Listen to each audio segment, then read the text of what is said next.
ఏంటి ఇతర డిస్కనెక్ట్ కుటుంబ అయిందా? సభ్యులందరికీ స్వాగతం, సుస్వాగతం. ఈ సంధ్యా సమయంలో చక్కగా అందరం ఒక చోట చేరి ఎంతో ఆనందంగా, అద్భుతంగా, ఆచరణాత్మకంగా జీవిస్తున్నామంటే ఇందుకు కారణమైనటువంటి మన బ్రహ్మర్షి పితామహ పత్రిజీ గారికి, అమ్మ స్వర్ణమాల మేడంకి శతకోటి కృతజ్ఞతలు. అలాగే యూట్యూబ్ లో వీక్షిస్తున్న మాస్టర్స్ కూడా.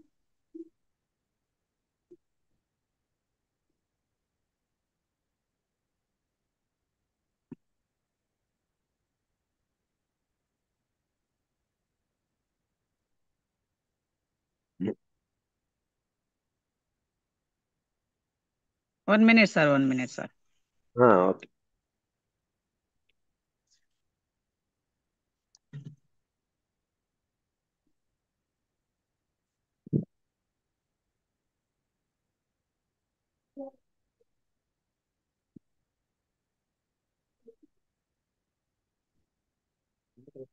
ఇందాక సార్ ఎలా అవుతుంది?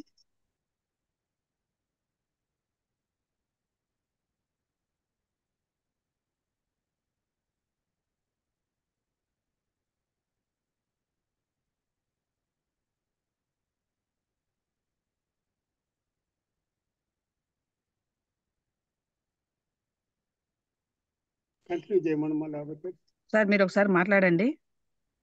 హలో, వినిపిస్తుందమ్మా? నువ్వు మ్యూట్ లోకి వెళ్ళినట్టుండవు. కాదు సార్, ఇది డబుల్ వాయిస్ వస్తుంది. Okay master. నాకు అగస్త్యేశ్వర కుటుంబ సభ్యులకందరికీ స్వాగతం, సుస్వాగతం. ఈ సంధ్యా సమయంలో చక్కగా అందరూ మళ్ళీ అలానే వస్తుంది. ఎందుకని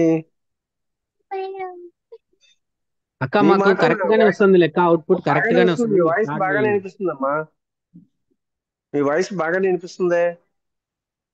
నాకు డబుల్ వినిపిస్తుంది సార్. రికార్డ్ అయింది అది. మాకు బాగానే వినిపిస్తుంది. మరి నీకెందుకు వినిపిస్తుందో? నా వాయిస్ ఎలా ఉంది? మీ వాయిస్ క్లారిటీగా ఉంది సార్. సరే, కంటిన్యూ చేయి. ఎందుకు? అవునా? ఆ, సరే వెల్కమ్ చెప్పమ్మా. పర్లేదు సార్.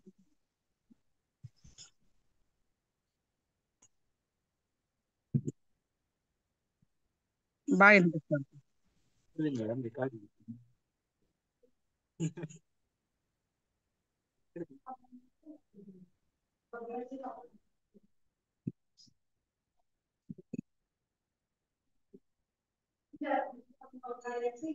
Okay master. అగస్త్యేశ్వర మీరు కుటుంబ మాట్లాడబాకండి. సభ్యులకందరికీ స్వాగతం, సుస్వాగతం. ఈ సంధ్యా సమయంలో చక్కగా అందరం ఒక చోట చేరి ఎంతో ఆనందంగా, అద్భుతంగా, ఆచరణాత్మకంగా హలో జీవిస్తున్నాము అంటే ఇందుకు రజని, కారణమైనటువంటి మన మాట్లాడబాకు. బ్రహ్మశ్రీ పితామహ పత్రిజీ గారికి, అమ్మ స్వర్ణమాల మేడంకి శతకోటి కృతజ్ఞతలు. అలాగే యూట్యూబ్ లో వీక్షిస్తున్న మాస్టర్స్ కు కూడా కృతజ్ఞతలు. ఈ రోజు తమ జ్ఞానాన్ని, జ్ఞానాన్ని, సజ్జన సాంగత్యాన్ని పంచడానికి వచ్చినటువంటి మన రామరెడ్డి సార్కి, మన అగస్త్యేశ్వర కుటుంబ సభ్యుల తరఫున స్వాగతం, సుస్వాగతం. Welcome sir. నమస్తే, అందరికీ నమస్కారం. నమస్తే, నమస్తే సార్. ముందుగా మన జ్ఞాన గురువు, ఆరాధ్య గురువు అయినటువంటి బ్రహ్మర్షి పితామహ పత్రిజీకి హృదయపూర్వక ధన్యవాదాలు తెలియజేసుకుంటూ, మరి నాకు ఇచ్చినటువంటి 3 రోజులు సమయంలో ఈ రోజు చివరి రోజు. గత 2 రోజులు కూడా ఎన్నో విషయాలు, అంటే కేవలం మన కర్మ సిద్ధాంతాన్ని గురించే చెప్పుకోవడం జరిగింది. చాలా మంది కూడా చాలా హ్యాపీగా ఫీల్ అవుతూ ఈ రోజు కూడా ఫోన్ చేశారు. చాలా అద్భుతంగా ఉందండి క్లాసు. ఎప్పుడు తెలుసుకోలేని విషయాలు కర్మ సిద్ధాంతం అనేది ఉంది, కానీ ఇంత క్లారిటీగా, ఇంత వివరంగా ఎప్పుడు కూడా మేము తెలుసుకోలేకపోయామని చెప్పానంటాం నాకు కూడా చాలా హ్యాపీగా ఉంది. ఒకసారి రివ్యూ చేసుకుందాం. మరి నిన్నటి రోజుని సెకండ్ డే కూడా ప్రారంభ కర్మలు అనుభవించేటప్పుడు, అంటే ప్రారంభ కర్మలు అంటే ఏమిటి, అది ఎలా అనుభవించాలి అనే దాని గురించి కూడా చెప్పుకోవడం జరిగింది. అలాగే భౌతిక జీవితంలో కర్మల ప్రభావం. ఇప్పుడు మనం చూడండి, ఎన్నో సంపదలు పోగేసుకొని ఇళ్ళు, వాకిళ్ళు, ఆస్తులు, అంతస్తులు అన్ని సంపాదించుకొని, మరి చివరికి ఇవన్నీ అమ్మేసుకొని ఎంత తెలియనటువంటి దూర ప్రాంతాలకు వెళ్ళినా మనం అప్పటి వరకు కూడా సంపాదించిన కర్మల యొక్క ఆ మూట ఉందే, సంచి, దాన్ని మాత్రం కంటిన్యూగా మనం ఏ బొంబాయిలు కాదు, ఢిల్లీలు కాదు, ఎక్కడికి వెళ్ళినా అది వెంట పెట్టుకుని వస్తూనే ఉంటాయి అనే సంగతి ఆ చిన్న చిన్న ఉదాహరణలతో చెప్పుకోవడం కూడా జరిగింది. అలాగే ప్రస్తుత జీవితం కూడా ప్రారంధ ఆగామి కర్మల మిశ్రమ ఫలితంతోనే మనకి ఇక్కడ రిజల్ట్స్ వస్తున్నాయి అనే సంగతి కూడా మనం అనేక ఆ, ఉదాహరణలతో చెప్పుకోవడం జరిగింది. అలాగే అసలు పుట్టుక ఎందుకు వస్తుంది అనే విషయం కూడా చెప్పుకున్నాం. పుట్టుకంటే ప్రారంధ కర్మల నుంచే పుట్టుక వస్తుంది.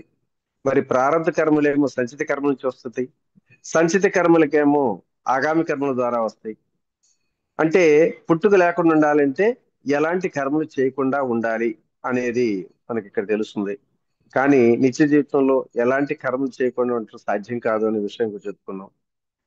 పుణ్యకర్మలు చేస్తే బంగారు సంఖ్యలు, పాపకర్మలు చేస్తే మరి ఇనప సంఖ్యలు అనేటువంటి విషయాన్ని కూడా చెప్పుకొని, మరి కర్మలు చేసినా ఆ కర్మలు బంధం కాకుండా ఉండాలంటే ఎలాగో ఆ విషయాలు కూడా మనం చెప్పుకోవడం జరిగింది. ఓకే ఫ్రెండ్స్, మరి ఈరోజు ఇప్పుడు నిన్న కూడా మనం చెప్పుకున్నాం, మనకి నిత్య జీవితంలో కర్మలు చేస్తున్నా ఆ కర్మలు బంధం కాకుండా ఆ ఎలాంటి పద్ధతుల్లో కర్మ చేయాలో మనకి భగవద్గీత అనేది మరి మహానుభావుడు శ్రీకృష్ణ పరమాత్మ భగవద్గీతలో వివరించిన సంగతి చెప్పుకున్నాం. అయితే ఈరోజు ఆ భగవద్గీతను గురించి కూడా మరి ఏం చెప్పాడు అందులో 18 అధ్యాయాల్లో మనం ఏం తెలుసుకున్నాం అనే దాన్ని కూడా కొంత క్లుప్తంగా తెలుసుకుందాం. ఓకే ఫ్రెండ్స్, ఒక్క విషయం, నా వాయిస్ అమ్మా వినిపిస్తుందా క్లియర్ గా? క్లియర్ గా వినిపిస్తాను sir. Okay okay. Double repeat గా డబల్ రావట్లేదు కదా, ఇబ్బంది లేదు. సో మరి అన్ని సాధనలకు మార్గం చూపేది, ఆ మార్గం వెంట మనల్ని చేయబెట్టుకు నడిపించేది, మన లక్ష్యాలను చేర్చేది ఉపనిషత్తుల సారం, బ్రహ్మ విద్యా ప్రబోధం, యోగ శాస్త్రమైనటువంటి ఒక భగవద్గీత మాత్రమే చెప్పి నేను చెప్పుకోవడం జరిగింది. అసలు ఈ భగవద్గీత మనం ఎలా అర్థం చేసుకోవాలి? నిజానికి నేను ముందే చెప్పాను, ఒక కరుడు కట్టిన కమ్యూనిస్ట్ అని. ఈ కమ్యూనిజం భావాలతో నేను ఈ భగవద్గీతను గురించి చాలా అపోహలతో ఉండేవాడిని, ఎంతో హీనం చేసేవాడిని, ఎగతాళి చేసేవాడిని. చనిపోయిన వారి దగ్గర, ఈ శవాల దగ్గర ఈ భగవద్గీత శ్లోకాలు పెడుతుంటే, ఓహో ఇందుకోసమే కాబోలు ఘంటసాల గారు ఈ శ్లోకాలు గానం చేసింది అని అనుకునేవాడు మొదట్లో. అలాగే మరి మహాభారత యుద్ధం జరుగుతున్నప్పుడు ఆ యుద్ధం మధ్యలో ఆ శత్రు సైనికుల్ని కాసేపు ఆగండి నాయనా, మేమిద్దరం కాసేపు ముచ్చటించుకుంటామని చెప్పి మరి ఆ హోరాహోరీకి జరుగుతున్నటువంటి ఆ యుద్ధం మధ్యలో వీళ్ళిద్దరూ ఈ విధంగా చెప్పుకోవటం అంటే ఇంతకన్నా హాస్యాస్పదం ఏమైనా ఉందా? ఇది నమ్మశక్యమేనా అని చెప్పి చాలా హేళన చేసేవాడిని. అలాగే మరి రోజు భగవద్గీతను 3 సార్లు పారాయణం చేశానంటారు కొంతమంది.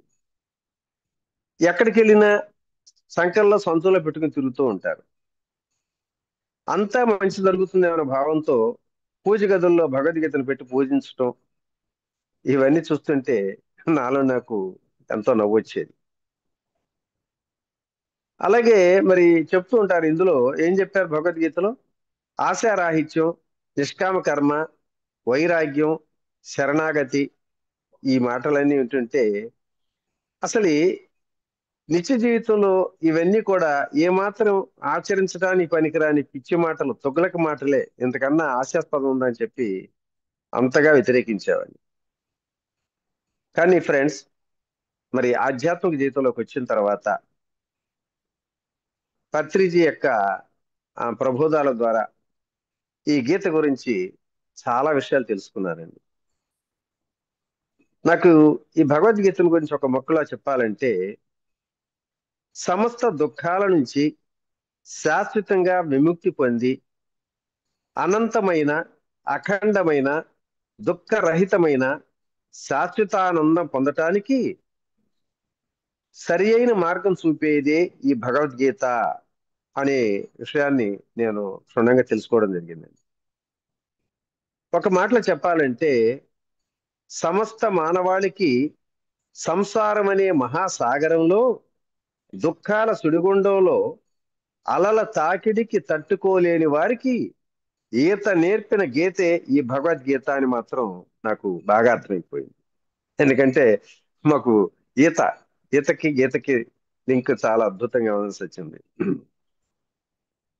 అలాగే గీతలో 1 నుంచి 6 అధ్యాయాల వరకు ప్రస్తుతం ఈ జన్మలో జరుగుతున్న ఆగామి కర్మలను సంచితం కాకుండా ఎలాంటి కర్మలు చేయాలో కర్మయోగం ద్వారాను, అలాగే 7 నుంచి 12 అధ్యాయాల వరకు ప్రారంధ కర్మలను అనుభవించి ఖర్చు చేసేటప్పుడు దుఃఖాలు, బాధలు, కష్టాలు ఆ పరమాత్మ మీద ఎలా దృష్టి నిలపాలో భక్తి యోగం ద్వారాను, 13 నుంచి 18 అధ్యాయాల వరకు ఈ సంచిత కర్మలన్నిటినీ కూడా జ్ఞానం అనే అగ్నిలో ఒక్కసారిగా ఎలా దగ్ధం చేసుకోవాలో మానవాళికి విశదీకరించిన సర్వమత సజీవ విశ్వ గ్రంథం ఈ భగవద్గీత మాత్రమే అన్న విషయం నాకు క్షుణ్ణంగా తెలుసుకోవడం జరిగింది. అయితే నాకు చెప్తాను కదా ముందుగానే 10వ తరగతి కూడా పాస్ కాలేదు, ఎలాంటి విద్యార్హతలు కూడా లేవు, అలాగే నాకు ఏ శ్లోకాలు సంస్కృత పదాలు కూడా అర్థాలు తెలియవు. కాకపోతే నేను అర్థం చేసుకున్న సత్యాలను మన భౌతిక ప్రపంచంలో అవగాహనతో అర్థం చేసుకొని ఎలా వ్యవహరించాలో క్లుప్తంగా మరి నా స్థాయికి తగ్గ రీతిలో ఇక్కడ వివరించడానికి ప్రయత్నిస్తానండి. ఫ్రెండ్స్, ఇప్పుడు మనందరి యొక్క కర్తవ్యం ఏంటి? మన అందరి యొక్క ఆలోచనలో కర్తవ్యం ఏంటంటే ఈ కర్మబంధనాలను వదిలించుకొని మనం మన స్వస్థతానికి చేరాలన్నమాట. అంటే మన సొంత ఇంటికి చేరుకోవాలనేది ఆలక. అలాగే ముందు అసలు మనందరం ఎవరము, ఎక్కడి నుంచి వచ్చాము, ఎందుకోసం వచ్చాము అది కూడా తెలుసుకోవాలి. ఇప్పుడు సహజంగా నేను బస్సు ఎక్కాను అనుకోండి, బస్సు ఎక్కినప్పుడు కండక్టర్ వచ్చి నన్ను ఏమడుగుతాడు? టికెట్ అంటాడు. టికెట్ ఏంటి సార్ అంటాడు. అదేంటయ్యా టికెట్ అంటావు ఏంటి, నువ్వు ఎక్కడికి వెళ్ళాలి అంటాడు. ఎక్కడికి వెళ్ళాలి అంటే నాకు తెలియదు సార్ అంటాను. అప్పుడు ఆ బస్సులో మీరు అందరు గొల్లు నవ్వుతారు. కోరి అమాయకుడా, అసలు ఎక్కడికి వెళ్ళాలో తెలియకుండా అసలు బస్సు ఎందుకు ఎక్కావయ్యా అని చెప్పి చాలా విచిత్రంగా చూస్తుంటారు. అవునా కదా? అలాగే మనందరి పరిస్థితి కూడా ఇలాగే ఉందండి. అసలు మనం ఎవరు, ఎక్కడి వారు, ఇక్కడికి ఎందుకు వచ్చాం అనేది ఏమాత్రం తెలియటం మనకి. కాబట్టి ఈరోజు అసలు మనందరి యొక్క లక్ష్యం ఏమిటి, మనం ఎవరము, మన గమ్యం ఏమిటి, మనం ఎక్కడి నుంచి వచ్చాం, మన స్వస్థలం ఏంటో కూడా తెలుసుకోవటానికి ప్రయత్నం చేద్దాం. ఒక చిన్న స్టోరీ చెప్పుకుందాం. ఇప్పుడు మనకి పవన్ గారు ఉన్నారు కదా, నెల్లూరు పవన్ గారు హిమాలయ ధ్యాన యాత్ర అనే ఒక టూర్ ఫిక్స్ చేసి హిమాలయ అందాలని, అక్కడ ఉన్న విశేషాలను ఒక కరపత్రంలో ప్రింట్ చేసి మనందరికీ ఇన్ఫర్మేషన్ ఇచ్చి తెలియజేశాడండి. అందులో ఏమన్నాడంటే, మరి వచ్చే నెల 1వ తారీఖు నుంచి 15వ తారీఖు వరకు ఈ టూర్ ఉంటుంది, మనిషికి 15,000 రూపాయలు ఖర్చు అవుతుంది ఛార్జీ అని చెప్పి ఆ కరపత్రంలో ఫోటోలు వేసి మనందరికి పంచిచ్చాడు. మనం ఆ పాంప్లెట్ లో ఉన్న ఫోటోలు విశేషాలు చూడగానే మన మనస్సు అంతా పరవశం చెందిపోయింది. ఆహా, ఎంత అద్భుతంగా ఉన్నాయని చెప్పి మనం ఆ టూర్కి ఫిక్స్ చేసుకున్నాం. ఎంతమంది? ఒక 60 మంది 15,000 రూపాయలు కట్టి టూర్ ఫిక్స్ చేసుకున్నాం. ఇక అక్కడి నుంచి మనకి ప్రతిరోజు అబ్బా 1వ తారీఖు ఎప్పుడు వస్తుందో, ఆ హిమాలయ అందాలు ఎప్పుడు చూడాలో, ఆ మంచు కొండల ప్రకృతిశాలు ఎప్పుడు చూస్తామా అని మనసు ఊళ్ళూరుతూ ఆ 1వ తారీఖు కోసం రోజు ఎదురు చూస్తూ ఉంటాం. ప్రతిరోజు అదే ధ్యాస. అనుకున్నట్టుగానే ఆ 1వ తారీఖు మరి అందరం కూడా ట్రైన్లో బయలుదేరాం. ఎవరు? పవన్ గారి నాయకత్వంలో పవన్ గారే తీసుకెళ్ళటం జరిగింది. సరే, అక్కడికి హిమాలయాలు తీసుకుని వెళ్ళిన తర్వాత హరిద్వారం ఎన్ని దాటిన తర్వాత హిమాలయ మంచుకొండలు తీసుకెళ్లాడు. అక్కడ మొదటి రోజు అక్కడ ప్రకృతి అందాలు చూసిన తర్వాత అసలు మనసు పరవశంతో మైమర్చిపోయింది. ఆహా, ఏం అద్భుతం, అమోఘం. ఈ అందాలు ఏమిటి, ఎంత అద్భుతంగా ఉన్నాయని చెప్పి అసలు మైమరిచిపోతున్నాం అనమాట మొదటి రోజు. సరే, రెండో రోజు కూడా ఆ లోయలు, ఇంకా ఆ సోయగాలు, ఆ ప్రకృతి అందాలు కూడా చూసి ఆహా ఓహో అని చెప్పి ఆ మనసు పరవశంతోనే చాలా ఆనందకరమైన స్థితిలో ఊగిసలాడుతూ ఉన్నాం. ఇక రెండో రోజు రాత్రికి చలి, విపరీతమైన చలి, చలి గుర్తొచ్చింది. అయిపోయింది, 2 రోజులు అందాలు చూసాం కదా. ఇంకా రెండో రోజు రాత్రి ఆ రూమ్ లో బొడుకేసుకుంటే విపరీతమైనటువంటి చలి వణుకుతోటి ఎన్ని రగ్గులు కప్పుకున్నా తట్టుకోలేని స్థితిలో అల్లాడిపోయాం. అమ్మో నాయన, ఈ చలి ఏంటి, ఇంటి దగ్గర అయితే ఎంత హాయిగా ఉండేది అనుకుంటూ మనకు తీసుకొని అట్లాగే పడుతాం. ఆ మరుసటి రోజు పాపం ఇంకా భోజనం మధ్యాహ్నం భోజనాన్ని పెట్టేటప్పుడు ఆ రొట్టెలండి, మనకి అలవాట్లేదు కదా రొట్టెలు. ఆ రొట్టెలు లాగి లాగి పీకి పీకి గట్టిగా నవిలితే గాని మింగుడు పడినటువంటి రొట్టెలతోటి నానా ఇబ్బంది పడుతూ, నాయనో ఏమి తిండో, సరైన తిండి కడుపు నిండా తినడానికి కూడా అవకాశం లేకుండా పోయింది అని చెప్పి ఆ రెండో రోజు ఇంకా బాధపడతాం, మూడో రోజు కూడా. ఇక నాలుగో రోజు ఉంటది, ఓరి నాయనో ఈ చలి ఏంటి, ఈ గుడ్డు చలి ఏంటి, ఈ ఆహారం లేకుండా, సరైన ఆహారం లేకుండా ఈ రాళ్ళు బీకినట్ట రొట్టెలు ఏంటి అని చెప్పి ఇక అయిపోయింది, అందాలని చూడటం అయిపోయింది కదా. ఇక ఇంకా 10 రోజులు ఉంది టైం, 5 రోజులకే మనకి అయిపోయింది మన పని.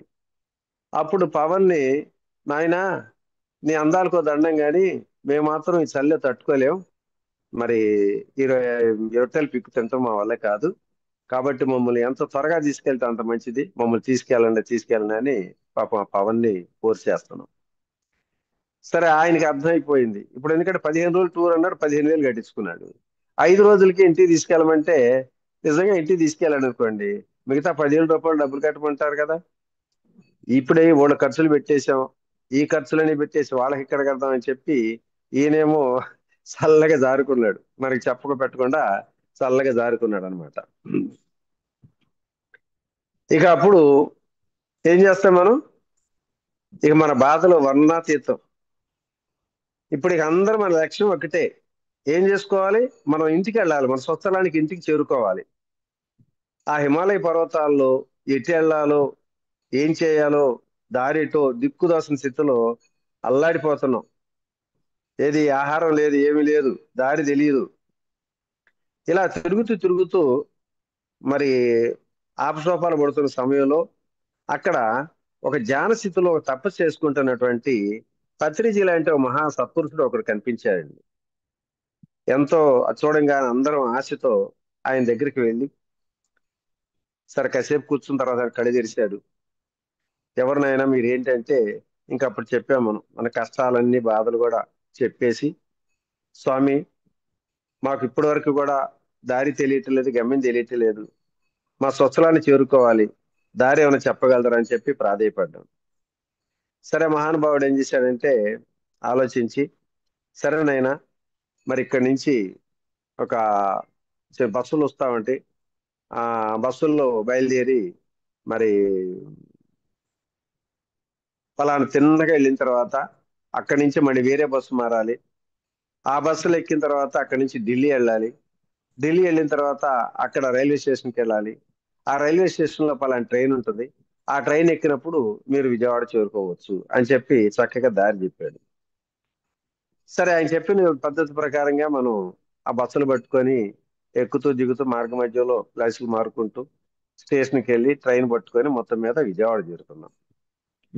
ఇంటికి రాగానే ఏమనిపిస్తుందండి, అమ్మయ్యా ఎంత హాయిగా ఉందో, ఏదైనా మన ఇల్లు మన ఇల్లే, ఆ హిమాలయాల అందాల మాట ఏమిటో కానీ అసలు ఇక్కడ ఉన్న సౌఖ్యం సుఖం మరి ఎక్కడైనా దొరుకుతుందా అని చెప్పి ఎంతో హాయిగా రిలాక్స్ గా ఉంటుంటాం. చూడండి ఫ్రెండ్స్, మరి అంతకుముందు హిమాలయ అందాలు చూడాలని ఎంతో ఆతృతగా ఆనందంగా వెళ్ళిన మనకు అక్కడ కష్టాలు బాధలు భరించలేక మరి ఒక సత్పురుషుడు సూచన ప్రకారంగా ప్రయాణించి మన స్వస్థలాన్ని చేరుకున్నప్పుడు ఎంత ఆనందం, ఎంత పరమానందం, ఎంత బ్రహ్మానందం పొందాము మనందరికీ అనుభవమే. అలాగే ఒక సాఫ్ట్వేర్ ఉద్యోగం ఉన్నాడు అనుకోండి, అతని ఆఫీసులో ఏసీలు కూడా ఉంటాయి, సకల సౌకర్యాలు ఉంటాయి, చక్కగా మధ్యాహ్నం మార్నింగ్ టీ కాఫీలు ఇస్తున్నారు, స్నాక్స్ ఇస్తారు, లంచ్ ఇస్తారు, ఈవినింగ్ కూడా మళ్ళీ స్నాక్స్ ఇస్తారు, అన్ని సకల సౌకర్యాలు ఉంటాయి. సరే, పగలంతా పనిచేసిన రాత్రి ఇంటికి రాగానే ఎంత ఆనందంగా ఉంటుందండి. మన ఇంటికి రాగానే భార్య పిల్లలు చూడంగానే, ఇల్లు చూడంగానే ఆహా అంటూ ఎంతో రిలాక్స్ గా రిలీఫ్ గా పొందుతూ ఉంటాడు. అలాగే నేరాలు చేసి జైలుకి వెళ్ళినాడు కూడా ఏమనుకుంటాడు, నాయను ఎప్పుడు విడుదలవుతామా, ఎప్పుడు నాకు బెయిల్ వస్తుందా, ఎప్పుడు విముక్తి కలుగుద్దా అని చెప్పి ఎదురు చూస్తూ ఉంటాడు. ఇంటికి రాగానే, జైలు నుంచి ఇంటికి రాగానే ఎంతో రిలీఫ్, ఎంతో ఆనందంగా పొందుతుంటాడు. అలాగే ఏ కేటగిరీలో సకల సౌకర్యాలు ఇచ్చే రాజకీయ ఖైదీలు కూడా ఎప్పుడు విడుదలవుతామా అని చెప్పి ఎదురు చూస్తూనే ఉంటారు. అక్కడ అన్ని సౌకర్యాలు ఉంటాయి, కానీ ఎప్పుడు ఇంటికి వెళ్దామని ఎదురు చూస్తుంటాడు. ఇలా అందరి యొక్క లక్ష్యం ఏంటి, మన గమ్యస్థలం అంటే మన స్వస్థలాన్ని చేరుకోవాలనేటువంటి లక్ష్యం అందరికి కూడా అదే కోరిక ఎదురు చూస్తుంటారు. అలాగే మరి మనందరం కూడా మన స్వస్థలం చేరాలనేదే మనందరి లక్ష్యం. ఏది మన స్వస్థలం, మన గమ్యం ఏంటి, మన లక్ష్యం ఏమిటి, అసలు మనందరం ఎవరు? ఒకసారి మన గురించి మనం తెలుసుకోవడానికి ప్రయత్నం చేద్దాం. పూర్ణాత్మ స్థితిలో ఉన్న మనందరం కూడా ఈ భూలోకంలోని వింతలు, విజ్ఞానాలు, అందాలు చూడాలన్న ఆతృతో ఆత్మ శకలాలుగా విడబడి ఈ లోకంలోకి వచ్చి పడ్డాం. ఇది మనం గనక హిమాలయాల్లో ఆ కొండలు, కోనలు, అందాల సరస్సు దృశ్యాలు చూడటానికి కోసం ఏ రకంగా ఆత్రంగా పరిగెత్తామో, అట్లాగే మనందరం ఆత్మస్థితిలో ఉన్న మనందరం కూడా ఆత్మ శకలాలుగా విడవబడి ఈ భూలోకంలో అందాలను చూడటానికి ఇక్కడికి వచ్చాం. అయితే ఎన్నో అనుభూతులు, ఎన్నో ఆనందాలు, మరి ఎన్నో ఆవేదనలతో ఈ జనన మరణ చక్రంలో ఇరుక్కొని, ఇక ఈ భూలోకంలోకి వచ్చిన తర్వాత ఈ జనన మరణ చక్రంలో ఇరుక్కుపోయి దిక్కుదోసని అయోమయ స్థితిలో అల్లాడిపోతున్నాం. మన గురించి మనం మర్చిపోయాం. మాయ అనేది మన జ్ఞానాన్ని కప్పేసేసింది. తర్వాత ఇక మనల్ని మనం గుర్తించుకోలేకపోతున్నాం. అసలు మనం ఎవరమో, ఎక్కడి నుంచి వచ్చామో, మన సొత్తులు అన్నీ మర్చిపోయాం. అలాంటి స్థితిలో మరి పత్రిజీ లాంటి సత్పురుషుల బోధనలతో ఆ పరమాత్మను వేడుకోగా, మరి ఆయన ఆ పరమాత్మ ఏం చెప్పాడంటే ఒక అద్భుతమైన మార్గాన్ని చూపాడండి. ఎలా చూపాడంటే భగవద్గీతలోని చూపించాడు ఆ మార్గం. భగవద్గీతలో రాశాడు, చూడండి నాయనలారా, మీ అసలు స్వరూపం తెలుసుకొని మరి మీ స్వస్థలానికి, మీ పూర్ణత్వ చెంతకు చేరుకోవాలనుకోవటం సంతోషమే, కానీ మీరందరూ ఏ కల్మషం లేని ఆత్మస్థితిగా మరి భూలోకంలోకి వెళ్ళారు కదా, అక్కడ మీరు ఎన్నో కొన్ని కర్మలు చేసి పాప పంకిలాలని బాగా అంటించుకున్నారు. అజ్ఞానంతో, అమాయకత్వంతో, మరి ద్వేషాలతో, అసూయలతో ఎన్నో పాప పంకిలాలు అంటించుకున్నారు. ఆ మలినాలని శుద్ధి గావించుకొని పవిత్రతో కూడిన ఆత్మస్థితిలో ఉన్నప్పుడు మాత్రమే మీరు ఇక్కడ రావటానికి అవకాశం ఉంటుంది. అప్పుడే మీకు ముక్తి, మోక్షం. కాబట్టి మరి నేను సూచించిన పద్ధతిలో కొంతమంది సత్పురుషుల ద్వారా జ్ఞానాన్ని పొంది మీ కర్మ బంధనాలని వదిలించుకొని పవిత్రంగా కల్మషం లేని స్వాతిముత్యంలాగా ఆత్మస్థితిగా ఉన్నప్పుడే ఇక్కడికి రావచ్చు అని ఆ భగవద్గీత ద్వారా మనకు మార్గాన్ని తెలియజేశాడు మహానుభావుడు. మరి ఆ మార్గం ఏమిటో మనం తెలుసుకుందాం. ఏం చెప్పారండి భగవద్గీతలో? ఇప్పుడు మనందరి యొక్క లక్ష్యం ఏంటి? ఇప్పుడు ప్రస్తుతం ఈ జన్మలో అంటే కర్మలు మనం మొదట చెప్పుకున్నాం, కర్మలు చేయకుండా ఉండటం సాధ్యం కాదు. ఏ కర్మ చేసినా ఆ కర్మకు ఫలితం వస్తుంది. ఆ ఫలితాన్ని తగ్గటువంటి పద్ధతిలో మనం అక్కడ అనిపించాలని మొదట చెప్పుకున్నాం కదా. మరి ఇప్పుడు ఈ జన్మలో మనం చేసేవన్నీ కూడా ఆగామి కర్మలే. ప్రారంభ కర్మదారి జన్మ తీసుకున్నా ప్రతిరోజు నిత్యం ఎన్నో కర్మలు చేస్తూనుంటాం. ఆ కర్మలన్నిటికీ కొన్ని ఫలితాలు ఇస్తూ ఉంటే ఆ ఫలితాలు మనం అనుభవించాల్సింది అనుకున్నాం. మరి ఆ కర్మఫలం తప్పనిసరిగా అనుభవించాల్సింది. ఇదే కర్మ సిద్ధాంతం అని కూడా చెప్పుకున్నాం. అయితే ఈ కర్మలు చేస్తూ ఈ కర్మలు మనకు బంధనాలు కాకుండా తప్పించుకునే ఉపాయం కూడా ఒకటి ఉందండి. అదే భగవద్గీతలో తెలియచేశాడు. ఒక 3 పద్ధతులు చెప్పాడు. ఏమిటంటే కర్తృత్వాభిమానంగా కాకుండా కర్తవ్యతా భావంతో కర్మలు చేయటం ఒకటి, నిష్కామంగా ఫలాసక్తి లేకుండా కర్మలు చేయటం, లోక కళ్యాణం కోసం ఈశ్వరార్పితంగా కర్మలు చేయటం. ఈ 3 పద్ధతులు కనుక నువ్వు నిత్యం ప్రతిరోజు కర్మలు కనుక చేస్తే ఆ కర్మ బంధనాలు నీకు అంటవు నాయనా అన్నాడు. నిన్న మన మిత్రుడు ఒక ఆయన ప్రశ్న వేశాడు.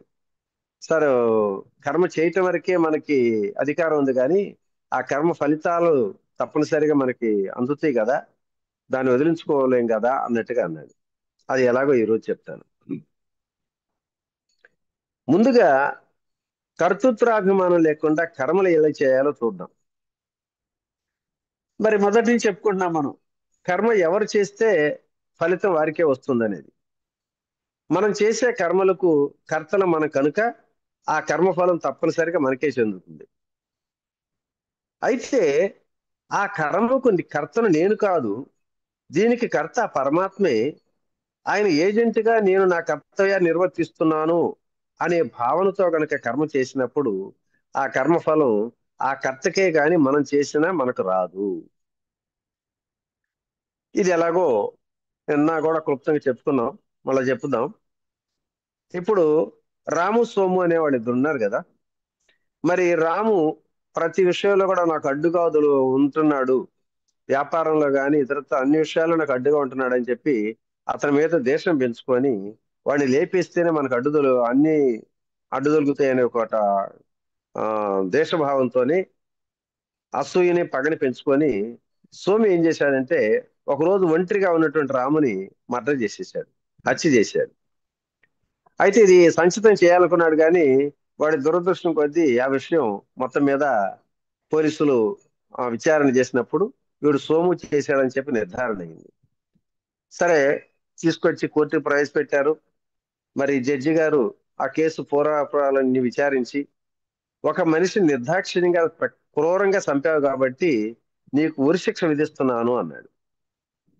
ఇంకా తప్పదు కదా. సరే, ఎందుకంటే సోము ఒక కర్మ చేశాడు, వాడిని మర్డర్ చేశాడు, హత్య చేశాడు కాబట్టి ఆ ఫలితం అనుభవించక తప్పదు. సరే, 15 రోజులు గడువు ఇచ్చారు.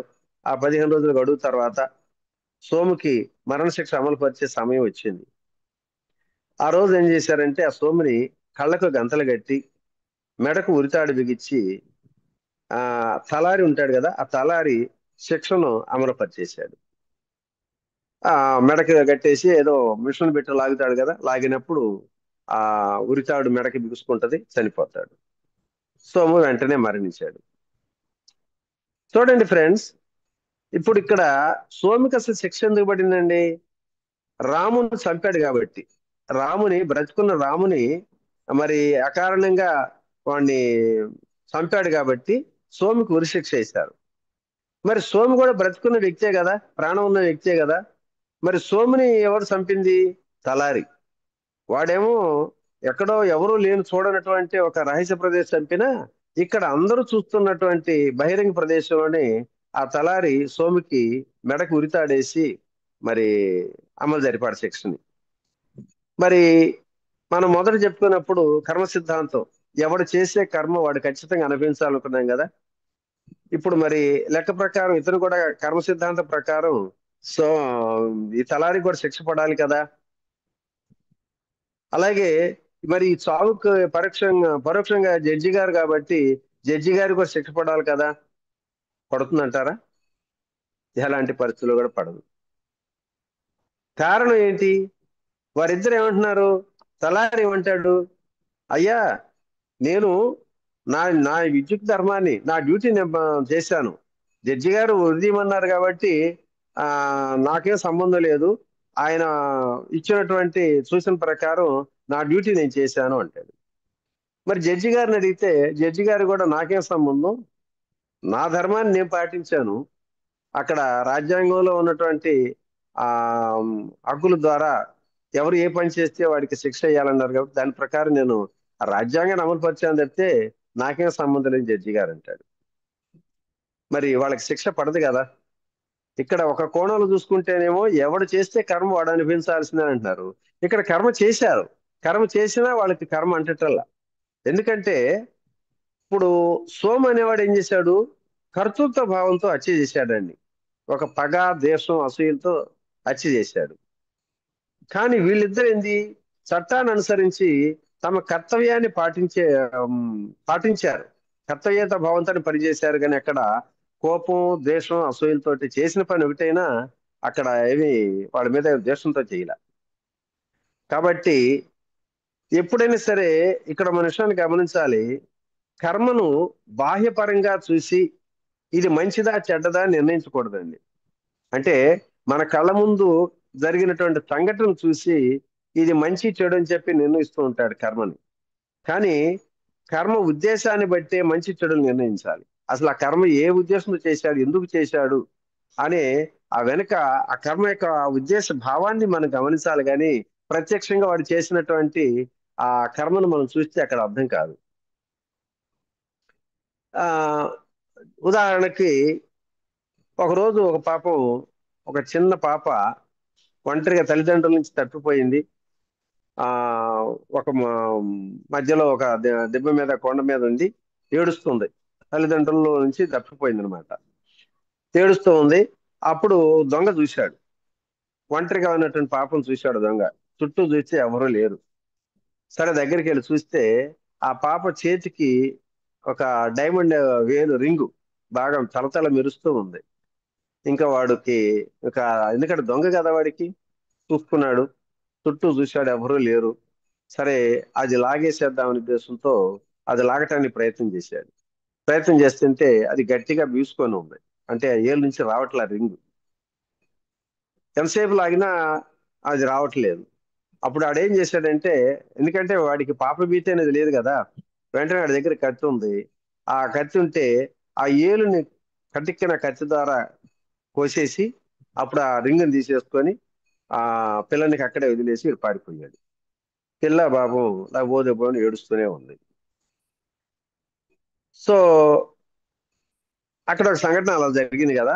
అలాగే మరొక సంఘటన చూద్దాం. ఒక షుగర్ వ్యాధితో ఎప్పటి నుంచో 10 సంవత్సరాల నుంచి డయాబెటీస్ రోగంతో ఉన్నటువంటి ఒక ఆయన ఒకరోజు ఏదో తన ఇంటి దగ్గర ఒక తీగని లాగుతుంటే తుప్పు పెట్టిపోయింది. ఆ తీగ అదే వేలు గుచ్చుకుంది. తర్వాత 10 రోజుల తర్వాత ఇక అది అశ్రద్ధ చేశాడు. ఆ వేలేమో సెప్టిక్ అయిపోయింది. ఆ తర్వాత కాలుకి కూడా తగిలింది, కాలు కూడా సెప్టిక్ అయిపోయింది. తర్వాత ఇక తగ్గటం లేదని చెప్పి డాక్టర్ దగ్గరికి వెళ్ళినప్పుడు ఆ డాక్టర్ ఏం చేశాడంటే, బాబు ఇది బాగా సెప్టిక్ అయ్యి మొత్తం నీకు ఆ చేతికి కాలికి రెంటికి పాకేసింది.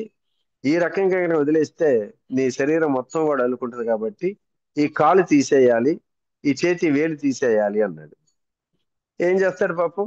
సరే కత్తిరించండి అని చెప్పాను అన్నాడు. కళ్ళు మూసుకున్నాడు. సరే ఏదో కాస్త మొత్తం మంది ఇచ్చాడు. ఆ పని కాలు ఏళ్ళు తీసేశాడు. కాళ్ళది చేతులు వేళ్ళు కత్తిరించేశాడు. రక్తం కారుతుంది, బాధలతో వెళ్ళలేకపోతున్నారు. ఒక విషయాన్ని గమనించండి. అక్కడ వాడు దొంగ ఆ పాప వేలుని కత్తిరించి ఆ రింగు కోసం కత్తిరించినప్పుడు అక్కడ రక్తం గారింది, పాప విలవల్లాడుతూ బాధపడింది. ఇక్కడ డాక్టర్ గారు కూడా మరి వీడు కాలు వేలుని చేతి వేలుని కూడా కత్తిరించేశాడు, బాధతో విలవల్లాడిపోయాడు. ఇద్దరు చేసింది బాహ్యంగా ఒకటే పని. కానీ అక్కడేమో దొంగ కన్నా దొరికితేనేమో వాడిని పట్టుబట్టి 4 దెబ్బలు కొట్టేసి జైలులో పడేసి శిక్షిస్తా ఉంటాం.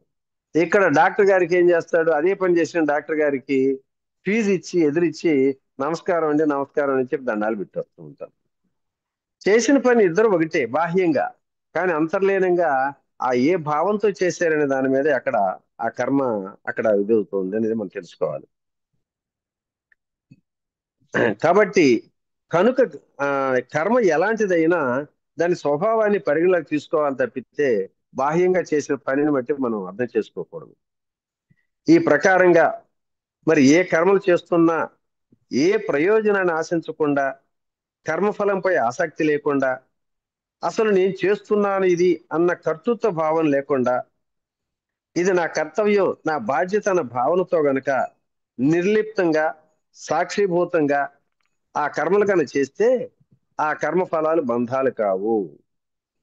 మరి అలా కాకుండా కర్మఫలం పట్ల ఆసక్తితో ఇది నేను చేస్తున్నా కర్తృత్వ భావంతో చేస్తే ఆ కర్మబంధంలో చిక్కుకుంటాం. ఇది ఫ్రెండ్స్, మరి నిత్య జీవితంలో మనకి ఎలాంటి కర్మలు చేసినా ఈ కర్తవ్యత భావంతో కర్మ చేసినప్పుడు ఆ కర్మకు బంధం ఏర్పడదు అనేది మనం ఇక్కడ అర్థం చేసుకోవాలి. మన భావన ఎలా ఉండాలంటే అన్నింటికీ ఆ కర్త పరమాత్ముడే, ఆయన చేతిలో నేను పనిముట్టును మాత్రమే, ఆయన సూత్రధారి నేను పాత్రధారిని, ఆయన పలికించే పిల్లని గ్రోవిని, ఆయన కీయిస్తే ఆడే గడియారాన్ని, నా ప్రమేయం నా గొప్పతనం ఏమీ లేవు అనే భావనతో ఎల్లప్పుడూ ఉండి ఎలాంటి కర్మలు చేసినా అక్కడ బంధాలు ఉండవు. కానీ ఇప్పుడు ప్రస్తుతం ఏం చేస్తున్నాం మనందరం కూడా, ఏ మాట్లాడినా ఏది జరిగినా ఏం చేసినా ఇది నేను చేశా, ఇది నా వల్లే జరుగుతుంది, నా తెలివితేటలతో ఇంత గొప్పవాడిని అయ్యాను, ఎంతో కష్టపడి సాధించాను విజయాలు అనుకుంటూ ప్రతి కర్మలోనూ నేను నేను నేను నేను అనే సంఘభావంతో పెర్రవేగుతూ ఉంటున్నాం. పాపం ఒకసారి ఏంటండి, ఆ, ఒక అమాయకంగా ఉన్నటువంటి వ్యక్తి రైలు బయలుదేరే సమయంలో పాప హడావుడిగా ఒక పెద్ద మూటను తీసుకొని పరిగెత్తుకుంటూ వచ్చి రైలు ఎక్కాడు. అప్పుడు స్టార్ట్ అవుతున్న రైలు ఎక్కాడు. తనతో పాటు వచ్చినటువంటి ఆ సూట్ కేసు మూట ఉంది, అది నెత్తి మీద పెట్టుకున్నాడండి. నెత్తి మీద పెట్టుకొని సీటు దొరికింది, ఆ సీటు మీద కూర్చొని ఆ మూట మాత్రం దించట్లా, ఆ మూట నెత్తిని పెట్టుకుని ఉన్నాడు. అదే ఆ మూట సూట్ కేసు. పక్కనున్న ప్రయాణికులంతా వింతగా చూశారు అతన్ని. ఆడు ఎంతసేపు నెత్తిని సూట్ కేసు పెట్టుకొని అట్టగా కూర్చుని ఉన్నాడు. అనుకున్నారు ఎంత విలువైన వస్తువులు ఉన్నాయేమోలే, పాపం భయపడుతున్నాడు, అందుకే ఇది దించట్లేదు, నెత్తి దించట్లేదు కావాలి, గట్టిగా పట్టుకున్నాడులే అనుకున్నారు. కాసేపు తర్వాత పక్క ప్రయాణికుడు ఇక ఉండబట్టలేక, ఏం బాబు ఆ సూట్ కేసు ఎందుకు అలా నెత్తిన పెట్టి మోస్తున్నావు, విలువైన వస్తువులు ఏమైనా ఉన్నాయా అని అడిగాడు.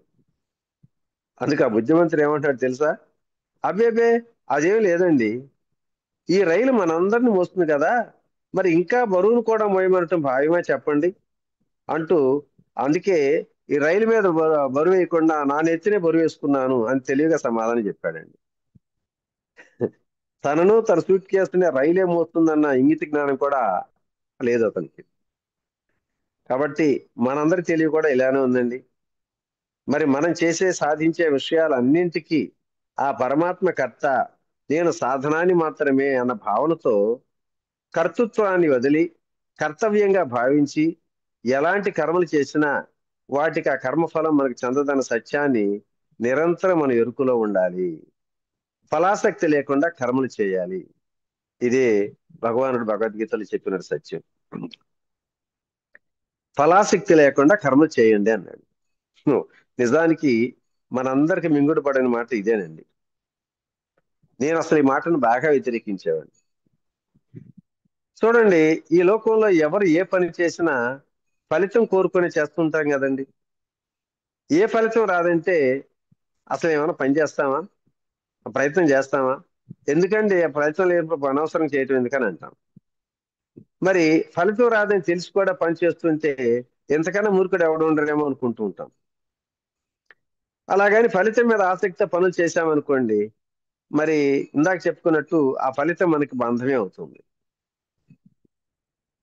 ఇప్పుడు మనం నిత్య జీవితంలో మన దాన ధర్మాలు చేస్తుంటాం, పూజా పునస్కారాలు చేస్తాం. ఎందుకు? ఇలా చేస్తే ఎంతో మంచి జరుగుతున్న భరోసా నమ్మకంతోనే చేస్తుంటాం. మరి ఇటీవల ప్రయోజనం ఏమిటనే కన్నా ఆలోచిస్తే ఏమవుతుంది? ఈ పుణ్యకర్మల వలన మళ్ళీ ఆగర్భ శ్రీమంతుడి ఇంట పుట్టి భోగ జీవితం గడుపుతూ ఉంటాం. ఈ జనన మరణ చక్రంలో ఇరుక్కుంటాం. దానివల్ల కాలం వృధా తప్ప మరి ఏమీ ప్రయోజనం ఉండదు కదా. కాబట్టి ఫలితం మీద ఆసక్తి లేకుండా కర్మ చేయాలండి. గీతలో భగవంతుడు చెప్పినటువంటి సూత్రం ఇదే. కర్మణ్యే వాధికారమస్తు మా ఫలేషు కదాచన అని ఒక అద్భుతమైన శ్లోకం చెప్పాడు. అంటే ఏంటి? కర్మ చేయటానికి నీకు అధికారం ఉందనైనా ఫలితం మీద ఆసక్తి వద్దు అని చెప్పడం జరిగింది. అవునా? నిజంగా నిష్కామ కర్మ, అసలు నేను చిన్నతనం నుంచి ఈ నిష్కామ కర్మ అనే పదాన్ని బాగా వ్యతిరేకించేవాడిని. అసలు ఇంతకన్నా పిచ్చి పదం, మూర్ఖత్వ పదం ఇంకోటి ఉందా? నిష్కామ కర్మ. మరి ఎందుకంటే నిష్కామ కర్మ అంటే, నిష్కామంగా అంటే ఏ ఫలితాన్ని ఆశించకుండా కర్మ చేయమంటాడు. అసలు ఫలితం ఆశించకపోతే కర్మ చేస్తామా? ఏమిటి ఎలా మాట్లాడతాడని చెప్పని నేను పూర్తిగా ఎగతాళి చేసేవాడిని. కానీ ఈ గీత కొంత తెలుసుకున్న తర్వాత అప్పుడు నాకు అనిపించింది, మరి కృష్ణుడు తలబడిన ఆధ్యాత్మిక శాస్త్రవేత్త కదా, మరి ఈయన ఈ మాట చెప్పాడంటే ఇందులో ఏదో గూఢార్థం దాగి ఉందేమో అని, దీని ఏదో కొంచెం నిశ్చితంగా పరిశీలించాలి అనుకుని బాగా లోతుకి వెళ్ళి చాలా విషయాలని తెలుసుకోవడం జరిగింది. ఫ్రెండ్స్, మనం బాగా ఒక విషయాన్ని తెలుసుకున్నాం. పని చేస్తున్నంతసేపు పొందే ఆనందం పని పూర్తయిన తర్వాత ఆనందమే కాదు, సంతృప్తి మాత్రమే ఉంటుంది. చూడండి, మనం రోజు బాగా ఆకలి ఉంది, ఆకలిగా ఉన్నప్పుడు అన్నం తింటేటప్పుడు ముద్ద నోట్లో పెట్టుకున్నప్పుడు ఎంత తృప్తిగా తింటామండి. ఆహా, ఎంత మధురంగా ఉంది, ఎంత రుచిగా ఉంది, ఈ ముద్ద బాగుంది అని చెప్పి ఎంతో మధురంగా సంతృప్తిగా తింటూ ఉంటాం. ఆ తర్వాత తినటం పూర్తయిన తర్వాత ఏముంటుంది అంటే, ముద్ద నవిలి తింటున్నప్పుడు పొందేటువంటి ఆ తృప్తి, ఆనందం తిన్న తర్వాత పూర్తయిన తర్వాత ఉంటుందా? పొట్ట బరువుతో ఆయాసం తప్ప మరి ఏముండదు అక్కడ. ప్రతి ముద్ద నమిలి మింగుతున్నప్పుడే ఆ మధురమైనటువంటి ఆ ఆ రుచి, ఆనందం, తృప్తి ఉంటుంది. అలాగే మనందరం కూడా విహారయాత్రకి వెళ్ళాం అనుకోండి, అక్కడ వింతలు, విడ్డూరాలు, అక్కడ సుందరమైన దృశ్యాలు చూస్తున్నంత సేపు పొందే ఆనందం ఇంటికి రాగానే ఉంటుందా? వెళ్ళి వచ్చామన్న సంతృప్తి మాత్రమే. అలాగే ఒక శిల్పి ఒక అందమైన బొమ్మను చెక్కుతున్నప్పుడు పొందే ఆనందం బొమ్మ పూర్తయిన తర్వాత ఒక పూర్తి చేసామన్న సంతృప్తి మాత్రమే మిగులుతుంది. నిజానికి నిష్కామ కర్మల గురించి నా స్వానుభవాన్ని కూడా ఇక్కడ మీకు తెలియజేస్తానండి. బ్రహ్మర్షి పత్రిజీ యొక్క ఆదేశాల మేరకు 2016 సంవత్సరంలో కృష్ణా పుష్కరాలు జరిగాయండి. అప్పుడు మన మానస సరోవరంలో కృష్ణా పుష్కర ధ్యాన మహోత్సవాల పేరిట ఒక 12 రోజుల పాటు ఒక కార్యక్రమం నిర్వహించాలని చెప్పి ప్లాన్ చేసి డిసైడ్ అయ్యాం. అలాగే మరి 2015 సంవత్సరం నవంబర్ 11ని 2016 సంవత్సరం ఆ కృష్ణా పుష్కరాలు అయిపోయిన ఆగస్టులో అయిపోయినాయి. నవంబర్ 11 పత్రిజీ జన్మదినోత్సవం నవంబర్ 11వ తేదీన అహింసా ధ్యాన మహాయజ్ఞం అని ఒక మరి పెద్ద ప్రోగ్రాం చేయాలనే ఉద్దేశంతో విజయవాడలో చేయాలనే ఉద్దేశంతో దానికి ప్రాజెక్ట్ చైర్మన్ గా నన్నే నియమించడం జరిగింది. మరి దాదాపు అందరి యొక్క సహకారంతో 8,000 మందితో 19 సెంటర్ల నుంచి ఆ శాఖ ర్యాలీ చేసుకుంటూ ఒక పెద్ద బహిరంగ సభలో మరి మహానుభావులు అందరినీ పిలిచి చాలా అద్భుతంగా జరిగింది ఆ కార్యక్రమం. మరి ఆ కార్యక్రమం నిర్వహించే సమయంలో అసలు నేను పొందినటువంటి ఆ మహదానందాన్ని కానీ, మరి ఈరోజు ఆ మాటలు, ఆ తృప్తి, ఆ భావం అనేది ఆ రోజు పొందినటువంటి ఆనందానుభూతి ఈ రోజు మీకు చెప్పాలంటే చెప్పలేదు. బాగా జరిగింది అని అంటాం. ఎందుకంటే ఆ రోజు ఆ కార్యక్రమాల నిమిత్తం దాదాపు ఒక 5 మాసాలుగా ధ్యాన ప్రచారం చేయాలని చెప్పి అంటే పత్రిక చెప్పాడు. 2 తెలుగు రాష్ట్రాల్లో నలుమూలల అన్ని చోట్లకి వెళ్ళి నువ్వు అందరిని ఆహ్వానించరా అని చెప్పినప్పుడు మరి దాదాపుగా 15 రోజుల పాటు రాయలసీమ మొత్తం కూడా గాలించినట్టుగా పల్లెకి, ఊరూరా, మరి పట్టణాల్లో కూడా అన్ని చోట్ల తిరిగి అందరినీ ఇన్వైట్ చేయడం జరిగింది. అక్కడ క్లాసులు అన్ని చోట్ల క్లాసులు అరేంజ్ చేశారు. ఆ క్లాసు చెప్తున్నప్పుడు పొందేటువంటి ఆనందం, ఆ పరమానందం ఇక మాటలతో వర్ణించలేనండి. ఎందుకంటే మరి వాళ్ళు చూపించినటువంటి ఆదరాభిమానాలు, ప్రేమాభిమానాలు చూస్తుంటే అసలు ఆ క్షణంలో ఎంత మైమర్చిపోయిందో. మరి ఇప్పుడు ఎవరైనా కార్యక్రమం మీలాంటి వాళ్ళు కన్నా ఆ కార్యక్రమాన్ని గురించి ఎలా జరిగిందంటే ఏం చెప్తామండి? చాలా బాగా జరిగిందండి, చాలా బాగా చేసామండి అంటాం తప్పితే ఆ క్షణంలో పొందినటువంటి ఆనందానుభూతిని, మధురానుభూతిని ఇక్కడ మీకు మాటలతో వ్యక్తపరచలేను, చూపించలేను.